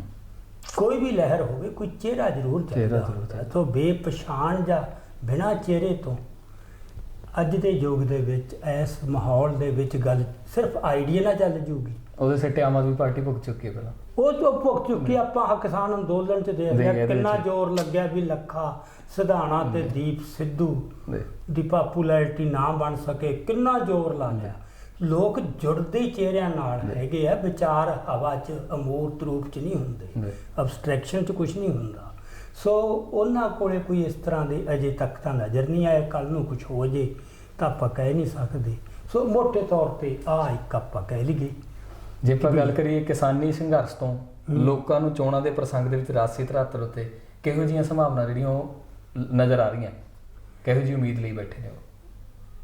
ਉਮੀਦ ਜਿਹੜੇ ਲੋਕਾਂ ਨੂੰ ਉਮੀਦ ਦੀ ਗੱਲ ਕਰਦੇ ਆ, ਲੋਕਾਂ ਨੂੰ ਆਪਾਂ ਇਸ ਤਰ੍ਹਾਂ ਨਹੀਂ ਲੈ ਸਕਦੇ ਵੀ ਸਾਰੇ ਲੋਕ ਇੱਕੋ ਤਰ੍ਹਾਂ ਹੀ ਸੋਚਦੇ ਨੇ, ਠੀਕ ਹੈ ਨਾ। ਲੋਕਾਂ ਦੇ ਵੀ ਬੜੀਆਂ ਅੱਡ-ਅੱਡ ਵਰਗ ਜੇ ਨੇ ਤੇ ਮੈਨੂੰ ਲੱਗਦਾ ਕਿ ਅੱਜ ਦੀ ਸਿਚੁਏਸ਼ਨ 'ਚ ਅਜੇ ਤੱਕ ਲੋਕਾਂ 'ਚ ਕੋਈ ਵੱਡੀ ਉਮੀਦ ਨਹੀਂ ਜਾਗੀ। ਇੱਛਾ ਹੈ, ਤੁਹਾਡੀ ਖਾਹਿਸ਼ ਹੈ ਆ ਹੋ ਜੇ, ਪਰ ਤੁਹਾਨੂੰ ਇਹ ਲੱਗੇ ਹੋ ਰਿਹਾ ਜਿਹਦਾ ਤੁਹਾਡੇ 'ਚ ਅੰਦਰ ਇੱਕ ਉਮੀਦ ਜਾਗੇ, ਹੌਸਲਾ ਜਾਗੇ, ਜੋਸ਼ ਖਰੋਸ਼ ਪੈਦਾ ਹੋਵੇ, ਤੁਸੀਂ ਉਸ ਤਰ੍ਹਾਂ ਕੰਮ ਕਰੋ, ਹੈ ਨਾ। ਉਹ ਚੀਜ਼ ਨਹੀਂ ਅਜੇ ਮਟੀਰੀਅਲਾਈਜ਼ ਨਹੀਂ ਹੋਈ। ਕੱਲ੍ਹ ਨੂੰ ਹੋ ਜੇ ਤਾਂ ਆਪਾਂ ਕੁਛ ਨਹੀਂ ਕਹਿ ਸਕਦੇ। ਇੱਕ ਗੱਲ ਅਜੇ ਹੋਰ ਦੇਖਣ ਵਾਲੀ ਹੈ ਕਿ ਜਿਉਂ-ਜਿਉਂ ਚੋਣਾਂ ਨੇੜੇ ਆਉਣਗੀਆਂ, ਮੇਰੀ ਅਸੈਸਮੈਂਟ ਇਹ ਹੈ ਕਿ ਜਿਹੜਾ ਸੰਯੁਕਤ ਕਿਸਾਨ ਮੋਰਚਾ ਹੈ ਉਹ ਇੱਕ ਵਜੂਦ ਉਹਦਾ ਨਹੀਂ ਰਹਿ ਸਕਣਾ ਜੀ। ਉਹਦੇ 'ਚ ਖਲਾਰਾ ਪੈਣਾ ਹੀ ਪੈਣਾ ਜੀ, ਅੱਡ ਪਾਸੇ ਉਹਦੇ 'ਚ ਖਿੱਚਾਂ ਪੈਣਗੀਆਂ। ਸੋ ਇਹ ਹੋਊਗਾ। ਸੋ ਇਹ ਤਾਂ ਆਪਾਂ ਕੀਤਾ ਹੈ ਜੋ ਹੁਣ ਪੰਜਾਬ 'ਚ ਆਪਾਂ ਨੂੰ ਜੋ ਦਿਸ ਰਿਹਾ ਚੋਣਾਂ ਦੇ ਪ੍ਰਸੰਗ ਵਿੱਚ। ਪਰ ਮੇਰੇ ਮੁਤਾਬਕ ਇਹ ਤੋਂ ਵੱਡਾ ਇੱਕ ਮਸਲਾ ਜਿਹੜਾ ਸੋਚਣ ਵਾਲਾ ਸਾਡੇ ਸਾਹਮਣੇ ਇਹ ਹੈ ਕਿ ਇਹ ਜਿੰਨੀ ਕਵੈਦ ਹੋ ਰਹੀ ਹੈ, ਇਹ ਜਿਹੜਾ ਜਮਹੂਰੀਅਤ ਦਾ ਇੱਕ ਪੱਛਮੀ ਮਾਡਲ ਸਾਨੂੰ ਉਹਨਾਂ ਨੇ ਦੇਤਾ ਡੈਮੋਕ੍ਰੇਸੀ ਦਾ, ਇਹ ਉਹਦੇ ਪੈਰਾਮੀਟਰ 'ਚ ਉਹਦੇ ਫਰੇਮਵਰਕ 'ਚ ਹੀ ਹੋ ਰਹੀ ਹੈ। ਹੁਣ ਸਵਾਲ ਉਹਦੇ ਵੀ ਖੜਾ ਹੋਣਾ ਚਾਹੀਦਾ ਵੀ ਉਹ ਕੀ ਹੈ ਮਾਡਲ, ਉਹ ਸਾਨੂੰ ਸੂਟ ਕਰਦਾ ਹੈ ਕਿ ਨਹੀਂ, ਸਾਡੇ ਲਈ ਉਹ ਢੁਕਵਾਂ ਹੈ ਕਿ ਨਹੀਂ। ਸੋ ਮੇਰਾ ਖਿਆਲ ਹੈ ਕਿ ਆਪਾਂ ਇਹਦੇ 'ਚ ਹੀ ਗਲਤਾਨ ਹੋ ਜਾਈਏ, ਕੌਣ ਜਿੱਤੂ ਕੌਣ ਹਾਰੂ ਇਹ ਗੱਲ ਸੈਕੰਡਰੀ ਹੈ। ਕੋਈ ਵੀ ਜਿੱਤ ਜੇ, ਮੇਰੀ ਧਾਰਨਾ ਇਹ ਹੈ ਵੀ ਜੋ ਇਹ ਮਾਡਲ ਹੈ ਨਾ ਡੈਮੋਕ੍ਰੇਸੀ ਦਾ, ਇਹਦੇ 'ਚ ਨਾ ਪੰਥ ਦੀ ਨਾ ਪੰਜਾਬ ਦੀ ਉਹਦੀ ਹੋਣੀ ਨਹੀਂ ਬਦਲ ਸਕਦੀ। ਪਰ ਆਪਾਂ ਇਸ ਮਸਲੇ 'ਤੇ ਸਪੈਸ਼ਲ ਗੱਲਬਾਤ ਇਹਦੋਂ ਅਗਲੇ ਐਪੀਸੋਡ 'ਚ ਨਾ ਦੋਹਾਂ ਨੂੰ ਜੋੜ ਕੇ ਸਮਝਿਆ ਜਾਵੇ। ਅੱਜ ਆਪਾਂ ਅਜੇ ਉਹਦੀ ਇੱਕ ਪਾਰਟੀ ਕੀਤਾ ਤੇ ਦੂਜੇ ਪਾਰਟ 'ਚ ਆਪਾਂ ਉਹ ਕਰਾਂਗੇ।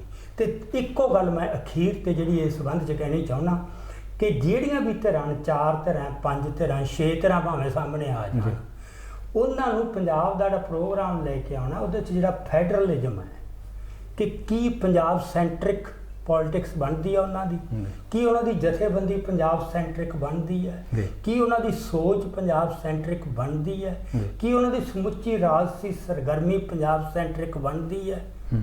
ਇਹ ਬਹੁਤ ਅਹਿਮ ਹੈ। ਜੇ ਇਹ ਨਹੀਂ ਬਣਦੀ, ਫੈਡਰਲਿਜ਼ਮ ਦਾ ਸ਼ਬਦ ਵਰਤੀ ਜਾਣਾ ਇਹਦੇ ਕੋਈ ਮਾਇਨੇ ਨਹੀਂ। ਹੁਣ ਤੱਕ ਦਾ ਜੋ ਅਮਲ ਹੈ ਅਕਾਲੀਆਂ ਤੋਂ ਲੈ ਕੇ ਬਾਕੀ ਸਾਰੀਆਂ ਪਾਰਟੀਆਂ ਦਾ, ਇਹ ਗੱਲ ਭਰੋਸੇ ਨਾਲ ਕਹੀ ਜਾ ਸਕਦੀ ਹੈ ਕਿ ਜਿਹੜੇ ਬੰਦੇ India is a single nation ਇਸ ਪੋਜੀਸ਼ਨ ਨੂੰ ਰੱਦ ਨਹੀਂ ਕਰਕੇ ਤੁਰਦੇ, ਉਹ ਫੈਡਰਲਿਜ਼ਮ ਦੀ ਗੱਲ ਵੀ ਕਰੀ ਜਾਣ, ਉਹਦੇ ਵਿੱਚ ਹੀ ਉਹਦੇ ਵਿੱਚ ਹੀ ਜਜ਼ਬ ਹੋ ਜਾਣਗੇ। ਐਂ ਹੋਈਆਂ ਸਾਰੀਆਂ ਪਾਰਟੀਆਂ, ਜਿੰਨੀਆਂ ਰੀਜਨਲ ਪਾਰਟੀਆਂ, ਈਵਨ ਅਕਾਲੀ ਦਲ ਨੇ ਇਹ ਪੋਜੀਸ਼ਨ ਧੜੱਲੇ ਨਾਲ ਨਹੀਂ ਲਈ। ਇੱਕ ਵਾਰ ਲਈ ਸੀ ਅਨੰਦਪੁਰ ਸਾਹਿਬ ਦੇ ਮਤੇ ਵੇਲੇ, ਹੁਣ ਤਾਂ ਜਦੋਂ ਬਾਦਲ ਦਲ ਤਾਂ ਉਹਦੇ 'ਚ ਮਤਲਬ ਡਿਲੀਊਟ ਕਰੀ ਗਿਆ, ਪੇਤਲੀ ਪਾਈ ਗਿਆ। ਸੋ ਆਪਾਂ ਇਹ ਅਗਲੀ ਵਾਰ ਗੱਲ ਕਰਾਂਗੇ।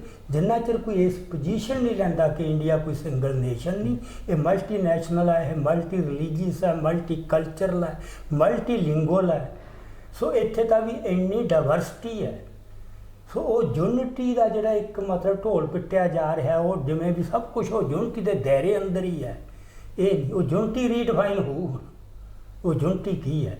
ਇੰਨੀ ਸਪਸ਼ਟਤਾ ਤੇ ਇੰਨੇ ਧੜੱਲੇ ਨਾਲ ਜਿਹੜੀ ਪਾਰਟੀ ਪੋਜੀਸ਼ਨ ਨਹੀਂ ਲਊ, ਉਹਦੀਆਂ ਪੰਜਾਬ 'ਚ ਲੰਮੇ ਚਿਰ ਵਾਸਤੇ ਜੜ੍ਹਾਂ ਨਹੀਂ ਲੱਗ ਸਕਦੀਆਂ। ਮੇਰਾ ਆਖਰੀ ਸਵਾਲ ਹੈ, ਦਾਅਵੇ ਤਾਂ ਸਾਰੀਆਂ ਪਾਰਟੀਆਂ ਕਰਦੀਆਂ ਨੇ, ਪਰ ਕੀ ਜੇ ਸੱਤਾ ਦੇ ਵਿੱਚ ਕੋਈ ਕਾਬਜ਼ ਹੋ ਜਾਂਦੀ ਆ, ਉਹ ਕੇਂਦਰ ਤੋਂ ਪੰਜਾਬ ਦੇ ਜਿਹੜੇ ਹੱਕ ਨੇ ਉਹ ਲੈਣ ਦੀ ਜ਼ਰੂਰਤ ਰੱਖਦੀ ਹੈ ਇਹ ਸਿਸਟਮ ਦੇ ਵਿੱਚ? ਨਹੀਂ, ਇਹ ਸਿਸਟਮ ਨੂੰ ਭੰਨ ਸਕਦੇ ਹੁੰਦੇ ਨੇ। ਜ਼ਰੂਰਤ ਚਾਹੀਦੀ ਹੈ, ਸੇਧ ਚਾਹੀਦੀ ਹੈ, ਸਪਸ਼ਟਤਾ ਚਾਹੀਦੀ ਹੈ। ਕੀ ਇਹਨਾਂ ਪਾਰਟੀਆਂ ਦੇ ਵਿੱਚ ਉਹ ਜ਼ਰੂਰਤ ਹੈਗੀ ਨਹੀਂ, ਅਜੇ ਤੁਹਾਡੇ ਤੱਕ ਮੁਤਾਬਕ? ਅਜੇ ਤੱਕ ਕੋਈ ਵੀ ਨਹੀਂ। ਈਵਨ ਜਿਹੜੀ ਲੋਕ ਅਧਿਕਾਰ ਲਹਿਰ ਪਾਰਟੀ ਹੈ, ਉਹ ਠੀਕ ਆ, ਉਹਨਾਂ ਨੂੰ ਵੀ ਇੱਕ ਸਾਫ ਸੁਥਰਾ ਪ੍ਰਸ਼ਾਸਨ ਹੋਵੇ, ਮਤਲਬ ਜਵਾਬਦੇਹੀ ਹੋਵੇ, ਕਰਪਸ਼ਨ ਨਾ ਹੋਵੇ, ਜ਼ੀਰੋ ਟੋਲਰੈਂਸ ਹੋਵੇ ਕਰਪਸ਼ਨ ਪ੍ਰਤੀ, ਇਹ ਸਾਰੀਆਂ ਗੱਲਾਂ ਠੀਕ ਹੈ ਜੀ। ਪਰ ਉਹ ਇਹ ਸਿਸਟਮ ਨੂੰ ਨਹੀਂ ਭੰਨ ਸਕਣਗੀਆਂ। ਇਹ ਤਾਂ ਦੇਖੀ ਵਿੱਚ ਹੀ ਪਤਾ ਨਹੀਂ ਲੱਗਣਾ ਕਦੋਂ ਉਹਦੇ ਵਿੱਚ ਹੀ ਉਹ ਜਜ਼ਬ ਹੋ ਜਾਣੀ ਹੈ। ਸੋ ਅਜੇ ਤੱਕ ਨਹੀਂ ਕੋਈ ਦਿਸਦੀ ਕਿਸੇ ਕੋਲੇ ਓਪੋਜੀਸ਼ਨ, ਉਹ ਧੜੱਲਾ ਤੇ ਉਹ ਸਪਸ਼ਟਤਾ ਨਹੀਂ। ਠੀਕ ਹੈ। ਹਾਂਜੀ। ਪੰਜਾਬ ਵਿੱਚ ਉੱਠ ਰਹੀਆਂ ਸਿਆਸੀ ਸਰਗਰਮੀਆਂ ਦੇ ਸਮੀਕਰਨਾਂ ਨੂੰ ਸਮਝਣ ਦੇ ਨਾਲ-ਨਾਲ ਇਸ ਰਾਜਨੀਤਿਕ ਢਾਂਚੇ ਪਿੱਛੇ ਕੰਮ ਕਰਦੇ ਵੋਟਤੰਤਰ ਦੇ ਪੱਛਮੀ ਮਾਡਲ ਨੂੰ ਵੀ ਸਮਝਣਾ ਬਹੁਤ ਜ਼ਰੂਰੀ ਹੈ ਕਿ ਕੀ ਇਸ ਮਾਡਲ ਵਿੱਚੋਂ ਨਿਕਲਿਆ ਰਾਜਨੀਤਿਕ ਪ੍ਰਬੰਧ ਪੰਜਾਬ ਦੇ ਹੱਕਾਂ ਦੀ ਬਹਾਲੀ ਲਈ ਕਾਰਗਰ ਹੈ ਜਾਂ ਨਹੀਂ। ਇਹ ਵਿਸ਼ਾ ਅਸੀਂ ਅਗਲੇ ਭਾਗ ਦੇ ਵਿੱਚ ਜਿਹੜਾ ਤੁਹਾਡੇ ਨਾਲ ਉਹ ਸਾਂਝਾ ਕਰਾਂਗੇ। ਇਸੇ ਵਿਸ਼ੇ ਤੇ ਗੱਲਬਾਤ ਕਰਾਂਗੇ। ਸਾਡੇ ਚੈਨਲ ਦ ਸਿੱਖ ਵਿਊ ਪੁਆਇੰਟ ਦੇ ਨਾਲ ਜੁੜਨਾ ਕਰੋ। ਦਿਓ ਇਜਾਜ਼ਤ। ਵਾਹਿਗੁਰੂ ਜੀ ਕਾ ਖਾਲਸਾ, ਵਾਹਿਗੁਰੂ ਜੀ ਕੀ ਫਤਿਹ।